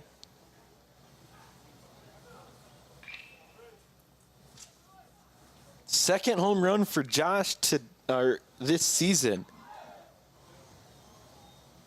And it doubles the lead. 3-1 now the score. It was a 2-0 lead in the first, and William Woods responded in the third to cut it in half, and that's the first run we've had since then. They also broke up the streak of 8 batters in a row. They'll start a new one here at the sky-high infield pop-up. So they work through it, but Josh Tenorello hits a home run and makes it 3-1 here in Kingsport.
The Southeast Sports Network is now on Amazon Fire TV.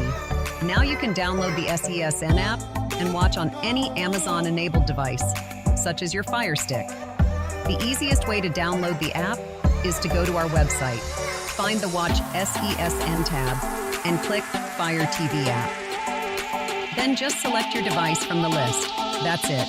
Free and easy.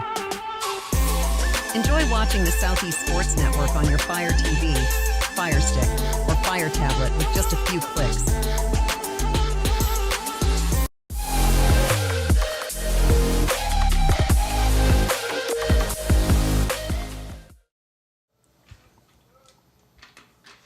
Back in Kingsport, 3-1 is our score.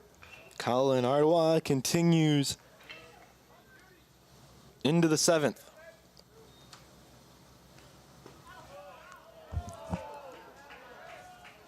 0-2 quickly here. Top of the order is due up for William Woods, and now it's starting to get into that point where you have 9 outs to work with in the 7th inning here. It's getting to the point where they're going to have to start to show something. Just had a massive hit against them, and you don't want any sort of momentum to be built by LSUA. 1-2 just misses, and it's going to be 2-2. Count evens up. Coming on is 0 for 3 today. A fly out, ground out, and another fly out. Misses, and count runs full. So got ahead 0-2, then 3 straight balls, and it's a full count.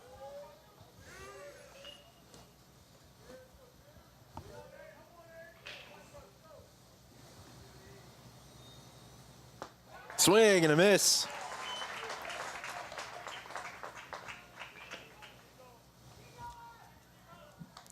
Fifth strikeout of the day for Colin Ardois.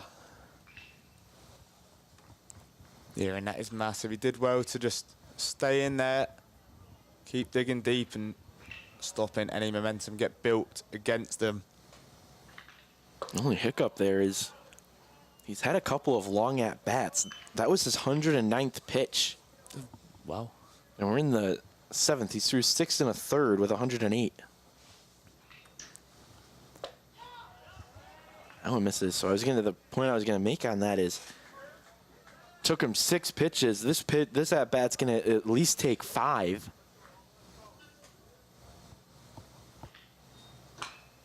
Ground ball, foul, just to the left of the bag. Yeah, there is movement in the bullpen. I would hope so. We've been wrong a couple of times about this, but I would hope so. Going in with 2 innings left after this one.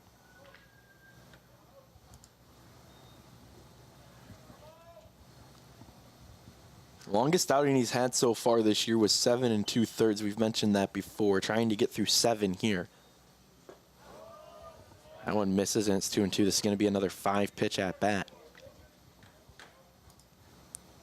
Yeah, it's another one where you have to think tactically, though, because if they have another game today, if you can only use one pitcher, that'd be ideal, but maybe have whoever closes them start in the next one. We've seen that happen before, where the closer ends up getting to start the next game because they're already hot. The only problem here is that you have a game in between you. You're not playing back to back. So everybody's got to cool down. You're going to cool down and then have to ramp back up. That's part of the issue on elimination day. Strike 3. Swinging again. Back-to-back strikeouts, 6-1 for Colin. Yeah, plenty of time for that arm to just seize up in a couple of hours you've got if you're back to the hotel, if you're staying and watching. Just I hope you can get warm quickly in that hour.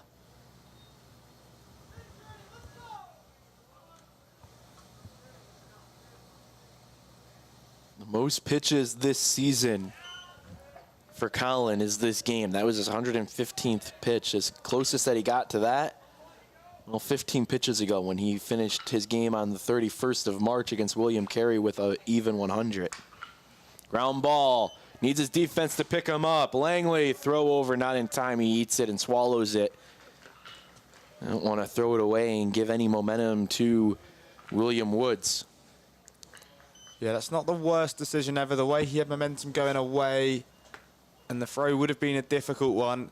Almost quite like it's like an experienced decision to choose. Right, we'll let him have first, but we don't want him to get onto scoring position. In his sophomore year, his career high in pitches is right now. He's still out there with 116 on his right arm. Kid from Pine Prairie, Louisiana. 3rd season as a sophomore here with LSUA. Swing and a miss at the first pitch from Jared Bainfeld.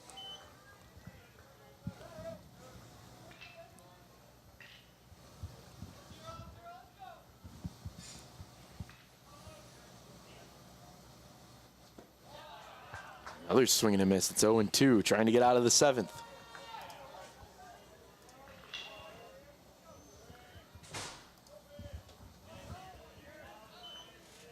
0-2 on Jared Banfeld. Howard sends it in. Lifted on the infield, and it is 7 strong innings from Colin Arwa, who gets through 7 with 6 strikeouts and only surrenders the 1 run. 2-run lead for LSUA as we head to the bottom of the 7th, looking for some more insurance.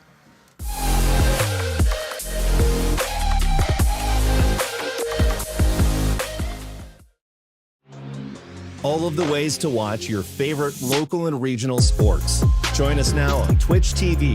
You can also find NSBN on Amazon Fire TV or visit us live on YouTube as we stream games there as well. Another fan favorite way to watch is NSBNsports.com. You can also find us through our NSBN app, free to download from the Google Play Store, and Roku TV, where you can find all of our content. NSBN Sports, visit us at NSBNsports.com. Your favorite teams, your favorite live streams, your favorite highlights. Be sure to engage with us. Find us now on YouTube at NSBN Sports or visit us at NSBNsports.com.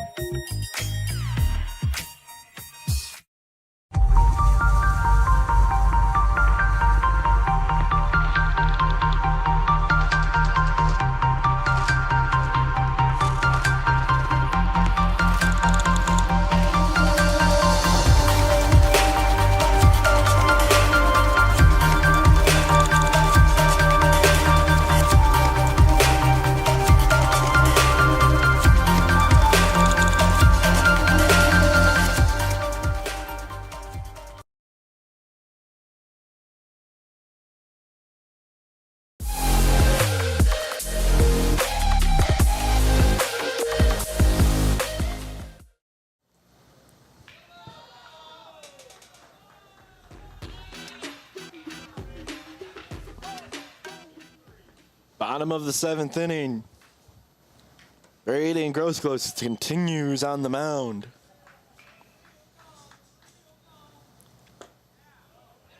Faces the bottom of the order, Shea Thibodeau, Lane Patton, and then Cade LaBruya at the top spot, the number 1 spot in the lineup, will hit third this inning.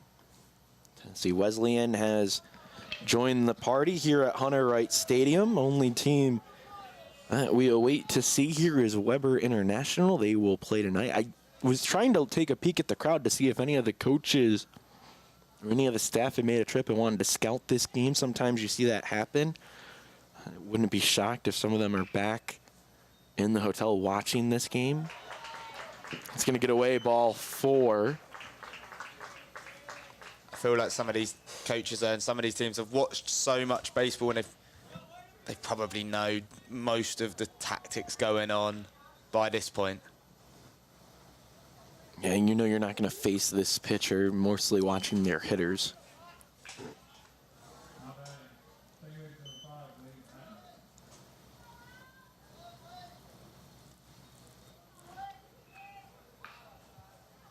Having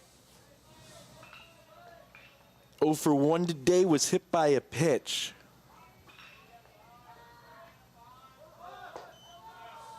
Squares around a bunt. It was upstairs, so we pulled back.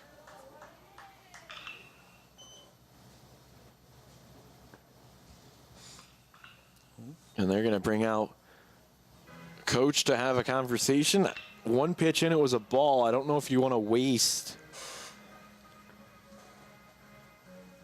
the defensive look here. I'm wondering if this is more of a defensive alignment, make sure everybody's on the same page on how to cover. Yeah, it looks as though, I mean, we are far away, but it looks as though speaking to the infield more than the pitcher. Yeah, I agree with you. It looks like this is more of a defensive meeting than anything for the pitcher. Grosclose was going to continue to work through. He's at 93 pitches himself. And so we'll see what the defense looks like here with the bunt anticipated to try and get the runner into scoring position. Grosclose has been good today. I know he's given away 3 runs and 1 was a home run, but for the majority of the game, he's been excellent. And the fact that his pitching count is quite a bit lower than the others sort of says how good he's been. At one point, he retired 7 straight in a row. Those 1, 2, 3 innings are huge, especially when your team's down. So they're going to play it at a 45. Try and get a double play. Bunt still on. It's upstairs. Trying to elevate the fastball so that the bunter, in this case Lane Patton, is underneath it and pops it up. If you can steal an out, that's a good thing to do. So that's why they're staying at the top rail. Only problem is that means you have 3 balls in a row now. Yeah, look at the way the third baseman and the second baseman are almost charging in. 7 balls thrown in a row for Grosclose. Bunt on the 3-0. It will be a strike, and it's 3-1.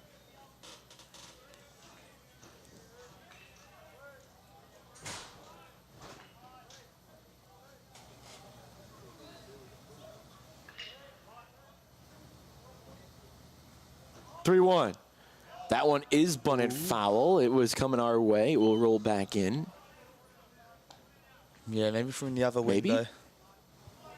I don't see it rolling back down. I don't know where it got caught. We might get a baseball.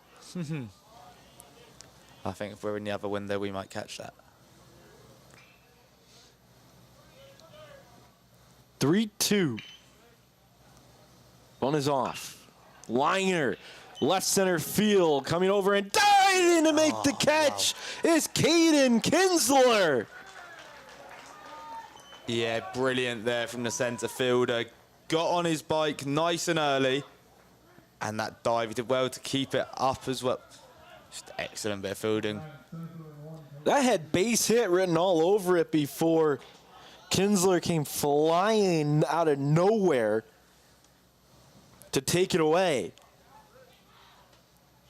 Even when you're down, you have to have defensive plays like that to give yourself the best opportunity. And now you see the top of the order up with Cade LaBruya.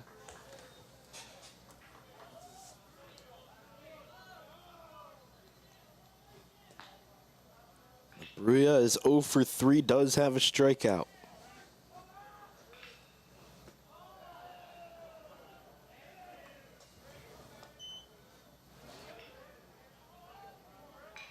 Quickly 2-0 on Cade.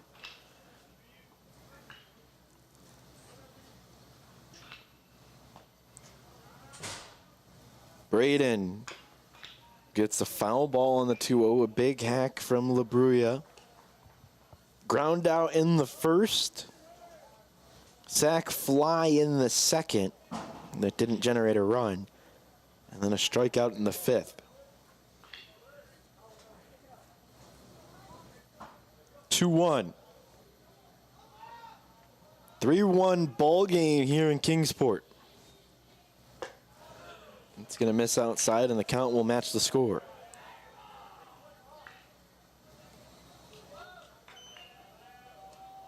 Only error in this game has been charged to William Woods. They have 6 hits. LSUA also has 6 hits. They've just been able to get 2 more runs. It's ball 4. Looks like that's going to do it. A strong outing and certainly nothing to hang your head on if you're Braden Grosclose. You kept your team in this game for as long as you could. 6 1/3 innings pitched, gave up 2 earned runs, struck out 5, walked 3, and he will give way to the bullpen here. Down by 2, his team gives him a huge round of applause for helping them stay in it in an elimination game. We'll have more on the new pitcher when we come back on SCSN.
New pitcher is Aiden Gates, the man who has thrown in 17 2/3 innings this year for William Woods, a 6.11 ERA. Junior from Flowersville, Texas. One of the 2 Texas natives on this roster. He was a transfer from East Central College, was a 2-time regional champion. Well, there. 1-0. Yeah, this is the time you want to be subbed on if you're a college athlete.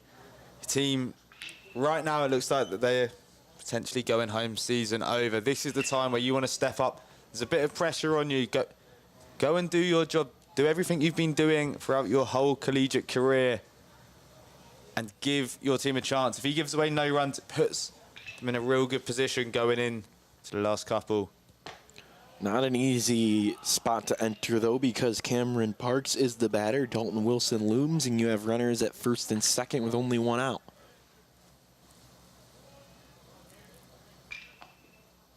William Woods could use the biggest double play of their season. Missed, and it's 3-1. Trying to find the strike zone here early against Cameron Parks.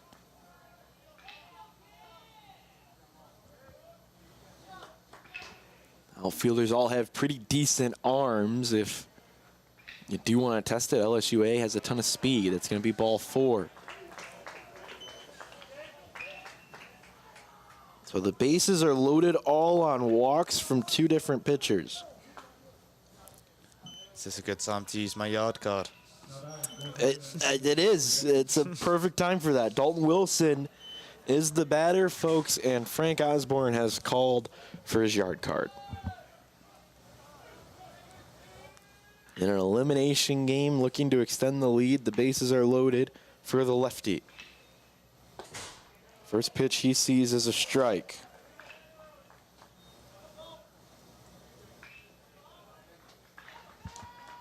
I'm going to go crazy if this happens. A grand slam. Yard card. High fly ball. This one is gone. The yard card. A grand slam for Dalton Wilson to break this one open.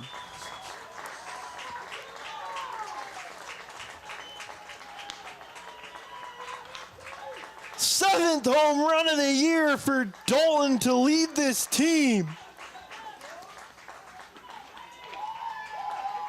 And the biggest one thus far. What a time to turn it on. Bases fully loaded. Bottom of the 7th. The game's still tight.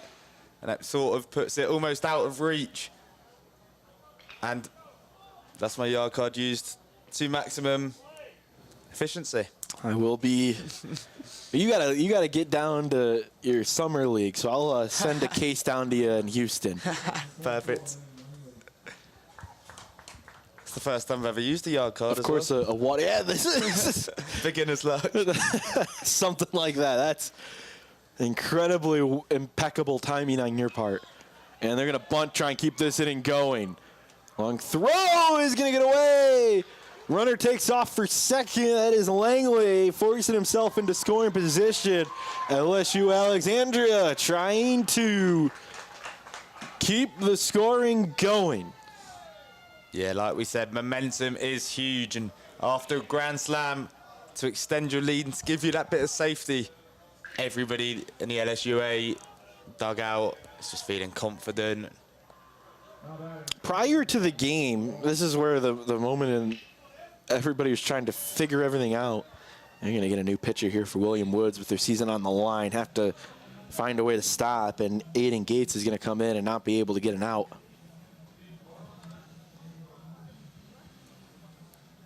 Gives up the grand slam, and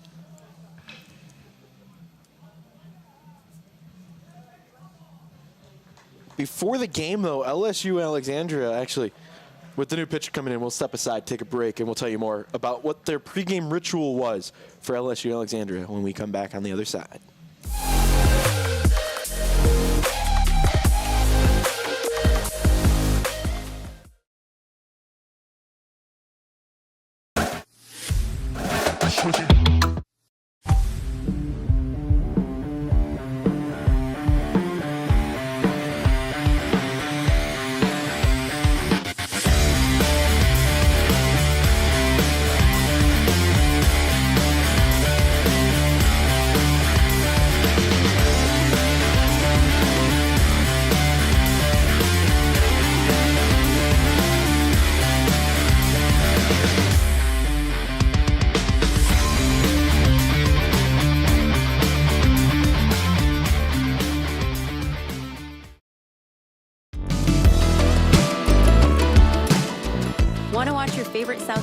in action, we've got you covered. Stream live games and highlights on YouTube, Twitch, Amazon Fire TV, Stream TV, and more.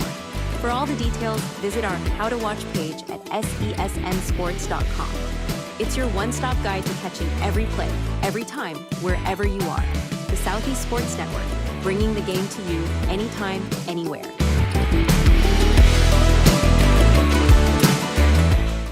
Hold on. The previous play is under further review. I'm not sure what he could review, but okay.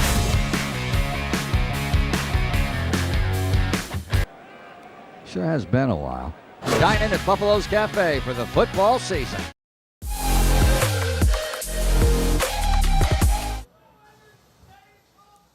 $7-1 lead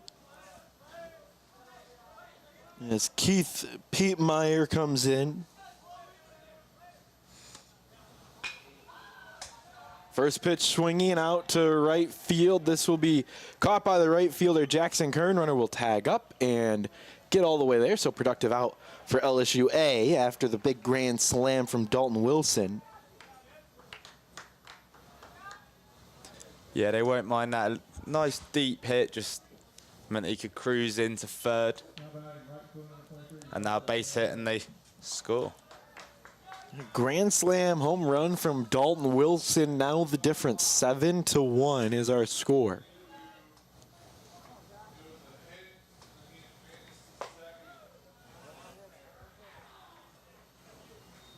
First pitch is a ball here as we see Josh Tenorello step in. He hit the home run earlier to extend that lead.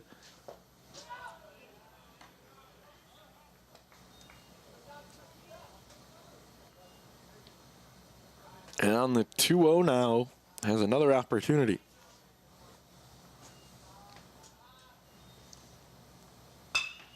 Sends it out to left field. This one will hang up just long enough for Gremion to make a play. And that's going to get Williams out of the inning, but not before Dalton Wilson was able to hit one high and deep to right field for a grand slam. And that makes it 7-1. We head.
These are the vibes here in Kingsport. LSU Alexandria with a huge 7-1 lead as we move to the 8th inning here on SESN. A big grand slam home run, and now the lefty Zach Collins has come in to pitch. William Woods is on their final 6 outs.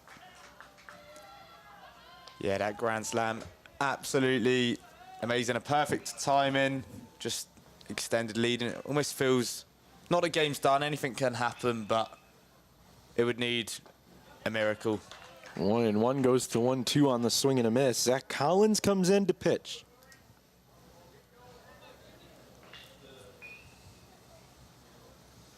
.87 ERA for the freshman from the left side, the southpaw. Swing and a miss, gets his first strikeout here, and showing a little bit of emotion on the mound as well for the freshman. I like that. As a freshman coming in, it's a Nationals elimination game. I know you've got this buffer, and it is a perfect time to use a freshman, but who doesn't like someone that shows a bit of passion on the mound? 15 2/3 innings pitched for Zach, all of them out of the bullpen. Like you said, 2.87 ERA. Last time he pitched was on the 18th of April against Our Lady of the Lake. Is that a flying start? A first pitch strike, another big one against Sam Russo here, who's 2 for 3 today. Ground ball back up the middle, needs some help. On the backhand goes Patton, throws over. It's going to bounce and get all the way into the dugout and roll into the dugout. That will just be one base. Yeah. Technically, it's, if you didn't know this, that's technically 2 bases. But you didn't achieve first yet, so that's why you only get second.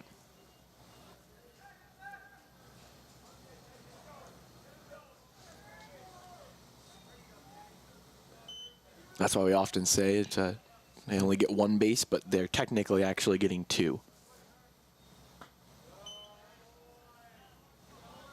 Well, it just gives that little bit of hope to the Owls. It just keeps them dreaming.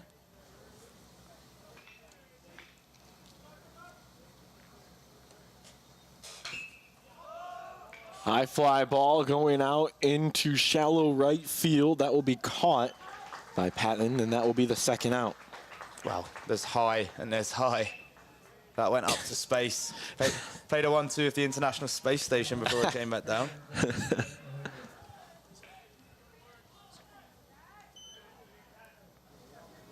1 run, 7 hits for William Woods today. 7 runs on 8 hits for LSUA.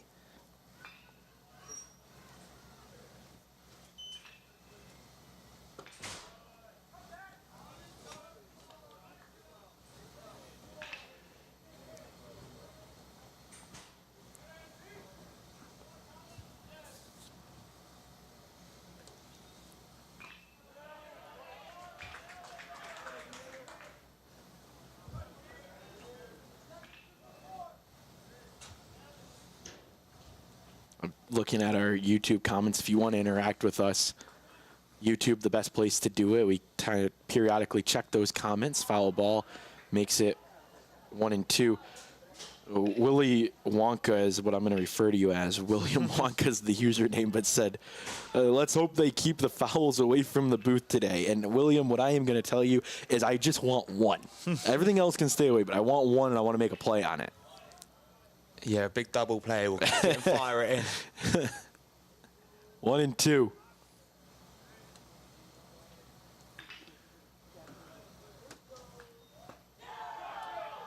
Just missed, and we'll do it again.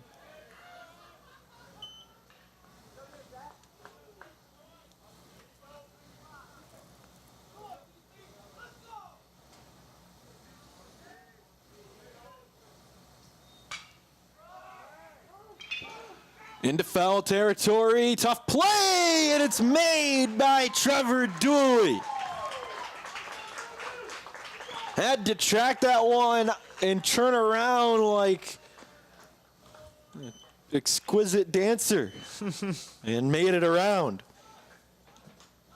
Runner gets on, but nobody scores. It's 7-1 as we go to the bottom of the 8th inning here in Kingsport.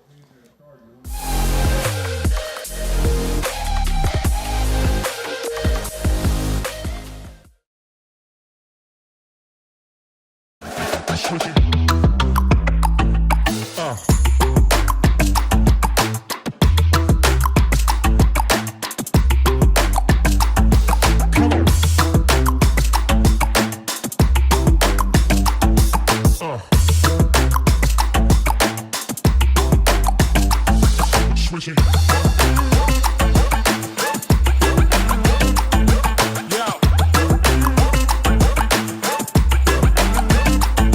Come on.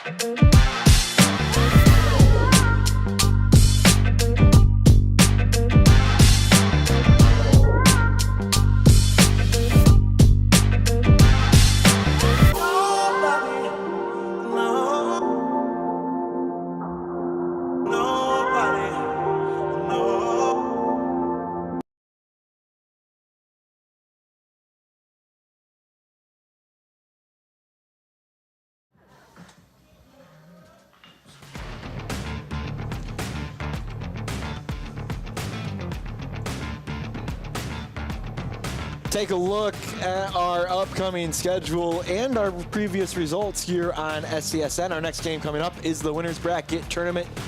Part of this bracket, it is Tennessee Wesleyan versus Indiana Wesleyan. It's going to be a great game. Scheduled to start time for 2:30. That is not going to happen now as we're in the 8th at 1:30 when we have to have an hour in between games.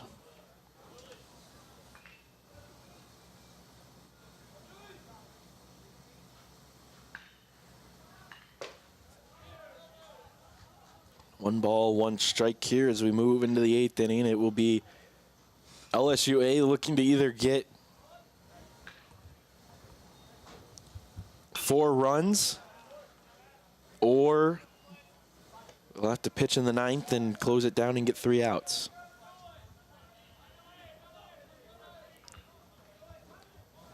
And it would probably need a miracle. Yeah, William Wood's offense just trying to get going. It's been a fantastic year for them, even to just get here. First time in 11 years that this program has been back in the NAIA opening round here in Kingsport now. Head coach was a player the last time they did it. It's a coaching staff that's full of guys that have played in this program and for this team. There's a strikeout.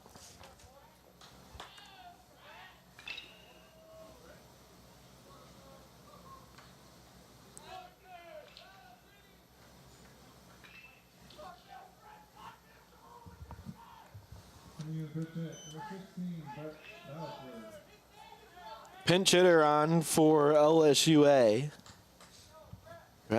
Batafor.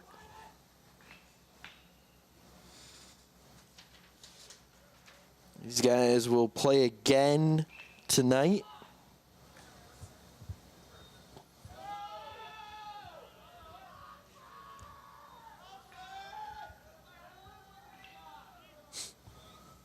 Some creative shouts coming from the dugout. Yes, you gotta. 101.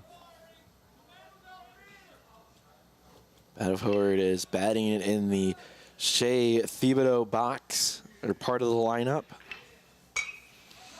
High fly ball on the infield, got underneath it. Shortstop is going to play it for Queso. He'll make the catch, and there's 2 away.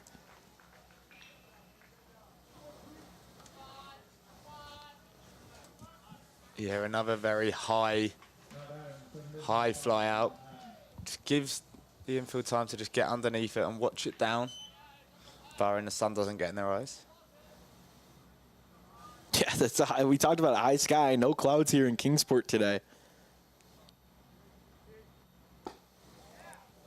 And it's a deceptive backdrop in the mountains and high sky. You can quickly lose the ball sometimes.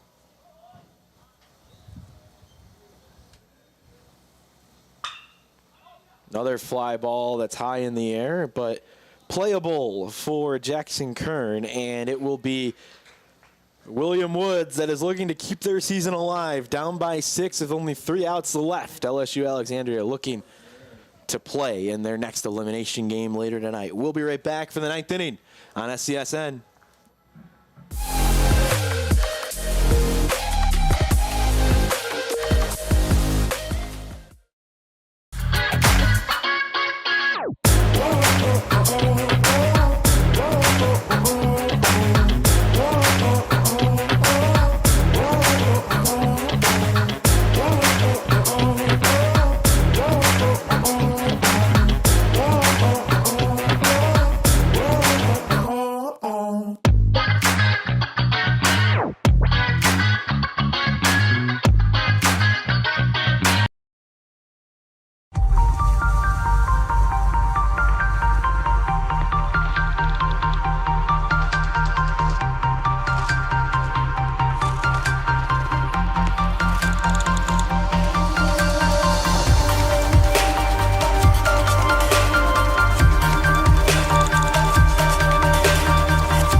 all of the ways to watch your favorite local and regional sports. Join us now on Twitch TV.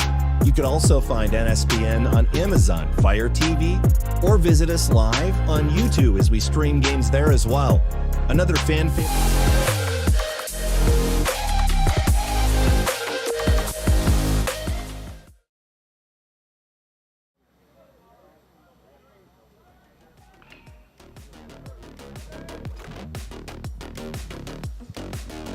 First pitch here in the 9th inning to the pinch hitter, Aiden Gaither.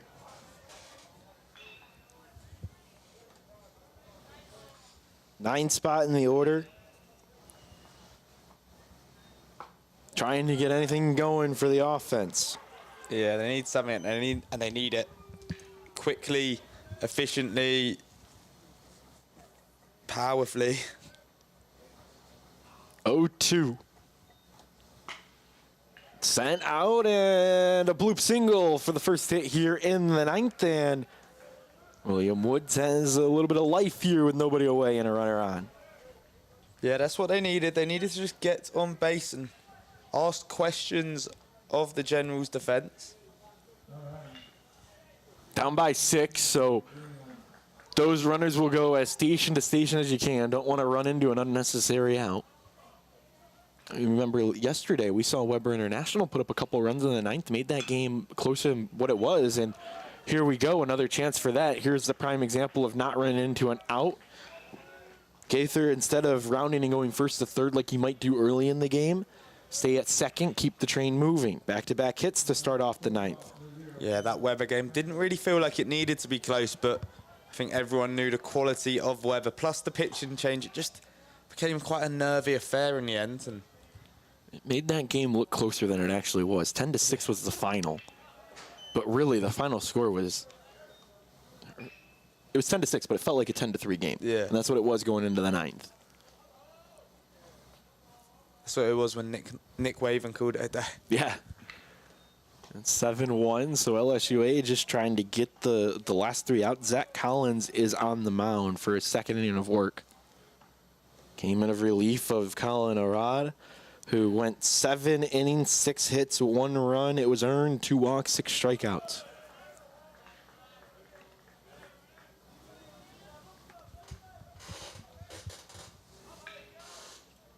At Hunter Wright Stadium in beautiful Kingsport, Tennessee. It's the LSU Alexandria Generals and the William Woods Owls in an elimination game. Loser goes home. LSU Alexandria needs 3 outs, but runners are at first and second. And Evan Ruffshettle is going to head out to the mound and have a conversation with Zach Collins. Yeah, he really can't afford to throw another ball here. Bases would be loaded, and then all of a sudden, just becomes a little bit nervy. Tension starts to rise when it really doesn't need to. The Generals are in complete control here. That's a really good moment between a senior and a freshman. The senior catcher goes out and talks to his freshman pitcher as he steps off to reset.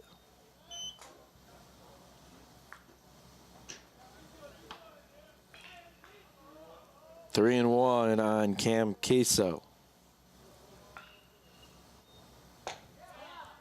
There's a strike to get back into the count. It's 3-2.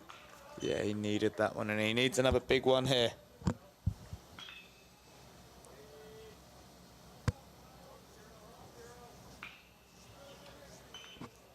Three, 2. Just missed, and the bases are loaded. Yeah, this just makes it feel a little bit more nervy than it needs to be. Well, the tying run is now on deck with nobody out.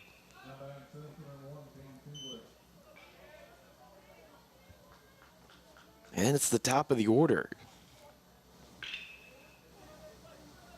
And the bullpen's starting to stir a little bit more. First pitch misses, and it's 1-0.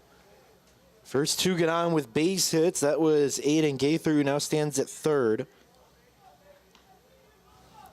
Jude Gremion is at second, and then Caden Kinsler is at the dish with Cam Queso, who just walked over at first. He swings, and it's 1-1. Bainfeld is on deck. That pitch misses, and it's 2-1. 25th pitch for Zach Collins here as he came in and got through the 8th. Unscathed, had one error, but worked around it. Ooh, how many times are we going to say that momentum is massive? It felt like he cruised through the 8th, and now this one just feels nervy. You wonder if the realization that he can keep his team out of elimination gets to him, and he's starting to miss. There's a strike that looks a little bit better on the outside corner for the lefty. But pressure's a real thing, even when you have the 6-run lead. 3-2. Ground ball in the hole. That's short. 1 run is in. They're going to stop the runner at third, go station to station, and keep the chance alive.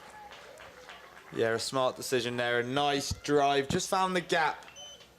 And like we said, they don't need to give themselves any chance at outs, and the bases would still be loaded. Going to have a conversation here. I don't know how much of a conversation this is going to be as opposed to a new pitcher coming in for Coach Gotro and company. That is going to be the end of the line for Zach Collins. He gets into the 9th but can't register an out, and a new arm is going to come in for the Generals, wanting to advance to their next game tonight in an elimination game. They lead by 5. Tying run at the dish when we come back here on SCSN.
Eli Finley comes in to relieve the junior. 10.57 ERA, but only 15 1/3 innings of work. So the small sample size inflates that just a little bit. But the junior is from Morville, Louisiana, transfer from Southeast Arkansas to LSUA. And there's a bloop single that's going to get down. Everybody's going to go station to station again, and it is 7-3. Wow, the Owls, they're alive, they're hooting. Could say that, is that what Owls make? That is. Yeah, they really need the pitcher to come in and weather this storm to the best he can. This did not need to be as edgy as it is at all. A big hit here. Not only is LSU trying to survive and advance to their next game, but you also have William Woods trying to keep their season alive here in the 9th. Pinch runner is going to come in here with Colby Caton up.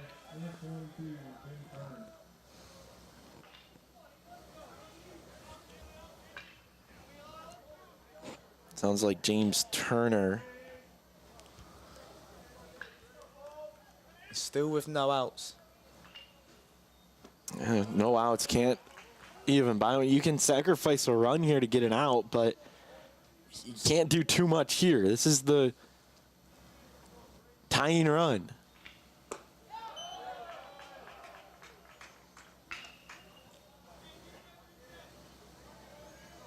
Saw a grand slam earlier today. This one would be even bigger than that. 7-3. Called strike to make it 2-1.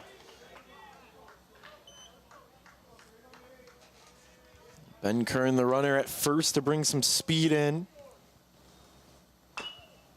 Ground ball chopper is going to be a foul ball. Just went to the left of the line.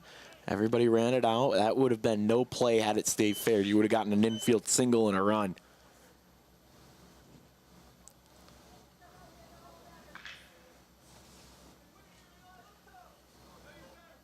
Eli Finley is in the game.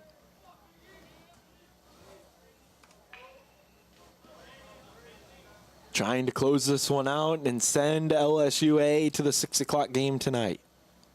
2-2. Check swing held up, and it's going to go full. This would be so important, just to get the first out and to get the ball rolling again. 3-2. Nowhere to put him, except into the dugout. Called strike 3 for the first out.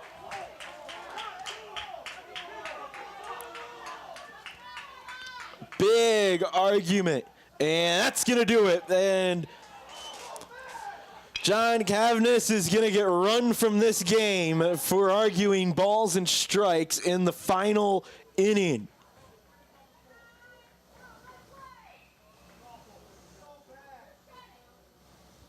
Pitch that was at the bottom rail called a strike, and home plate umpire gave him a chance to get his words out, and then he continued.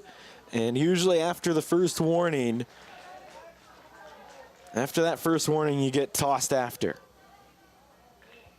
Yeah, you can understand his frustration. It looked like one of those really close ones that could probably go either way, and in such a high pressure environment, season on the line, you can understand why he's frustrated. In a moment where the tying run is at the dish, those outs that don't cause any productiveness cause some issues, and you are in a key moment here. That pitch is low. Something to be said, too, if you are the baseball faithful, is you don't want to let the umpire decide, even if it was down. Sometimes you got to battle through. There's another pitch that's down low called a strike. But you don't want to leave it in the hands of the umpire. Yeah, control it yourself if you can. Absolutely. 1-1. Finley. Downstairs again. It's 2-1. Again, nowhere to put the runners. One thing you don't want to do is walk in a run.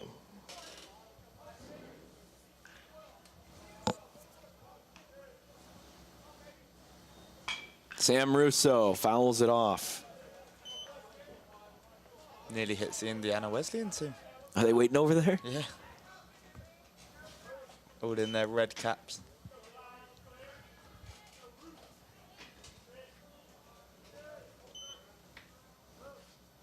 Two. Misses on the inside, and it's 3-2. So another one. 3-2 count. Eli Finley continues to try and get out of this inning. 3-2, lined foul. Sam Russo today, 3 for 4. He's been the hardest out to get in this William Woods lineup. Head coach just got rung.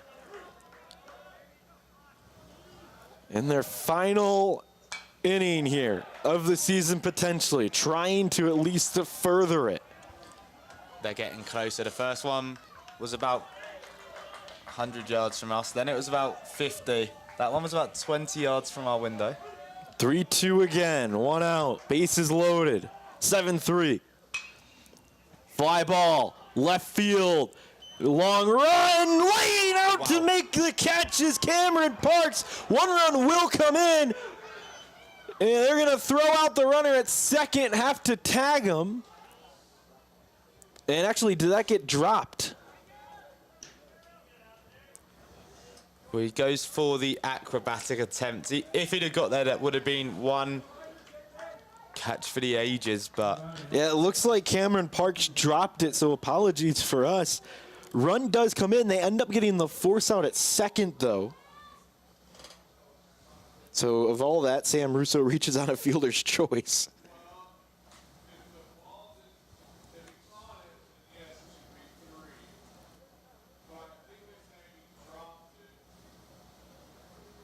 So the official word is that he dropped the ball out in left field. Looked like he had made a sprawling catch, but didn't. And then because of that, the runner that was running to second, which was Jared Banfeld, gets thrown out on a force out at second. Runners are now at the corner, 7-4. The run was going to score no matter what. Yeah. But you saw Cameron Parks trying to sell out for the out. Luckily, LSUA still got one, and now there's 2 outs, and William Woods is down to their final out. Yeah, now with only 1 out, they have to get a base hit. Just adds that extra bit of intensity for the Owls. It's Jackson Kern who will bat. With his team's season on the line, he represents the tying run. First pitch misses, and it's 1-0.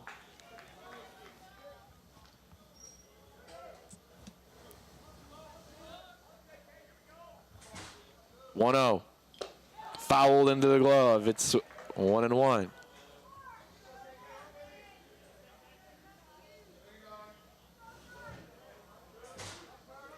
Count 1-1. Downstairs 2-1. LSUA trying to get the final out here in advance. Survive and advance, the name of the game. Looking for their first win in the NAI opening round since a while ago.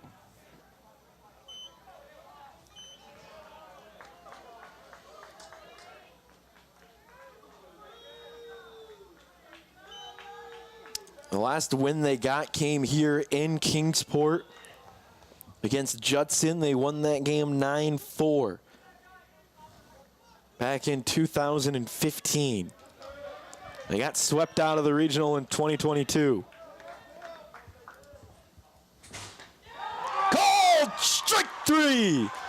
LSU Alexandria will advance to the 6 o'clock game tonight for a battle with the #1 seed in Kingsport in Weber International. William Wood's season comes to an end, but it was a season to not hang your heads on. It was a proud season for this team. They won as much as you possibly could. They were predicted to finish 11th in the Hart Athletic Conference, and they made it to the NAI opening round. So a tremendous season for William Woods. Yeah, they'll be happy, I think, with how the season's gone. Of course, not happy with how it ended, but there was a world where they didn't even make their conference tournament. So for them to be here in Kingsport, Tennessee, that says it all. LSU Alexandria advances to tonight's elimination game after surviving against William Woods. 7-4 the final score. That's going to do it for us here on SESN. We got the big dogs coming up next. Indiana Wesleyan and Tennessee Wesleyan battling out next in the winner's bracket of the Kingsport tournament. That's going to be a big one here on SESN. LSU Alexandria wins for our entire crew. Hayden, Frank, myself, Matt Kibbe. We'll see you next time here on SESN.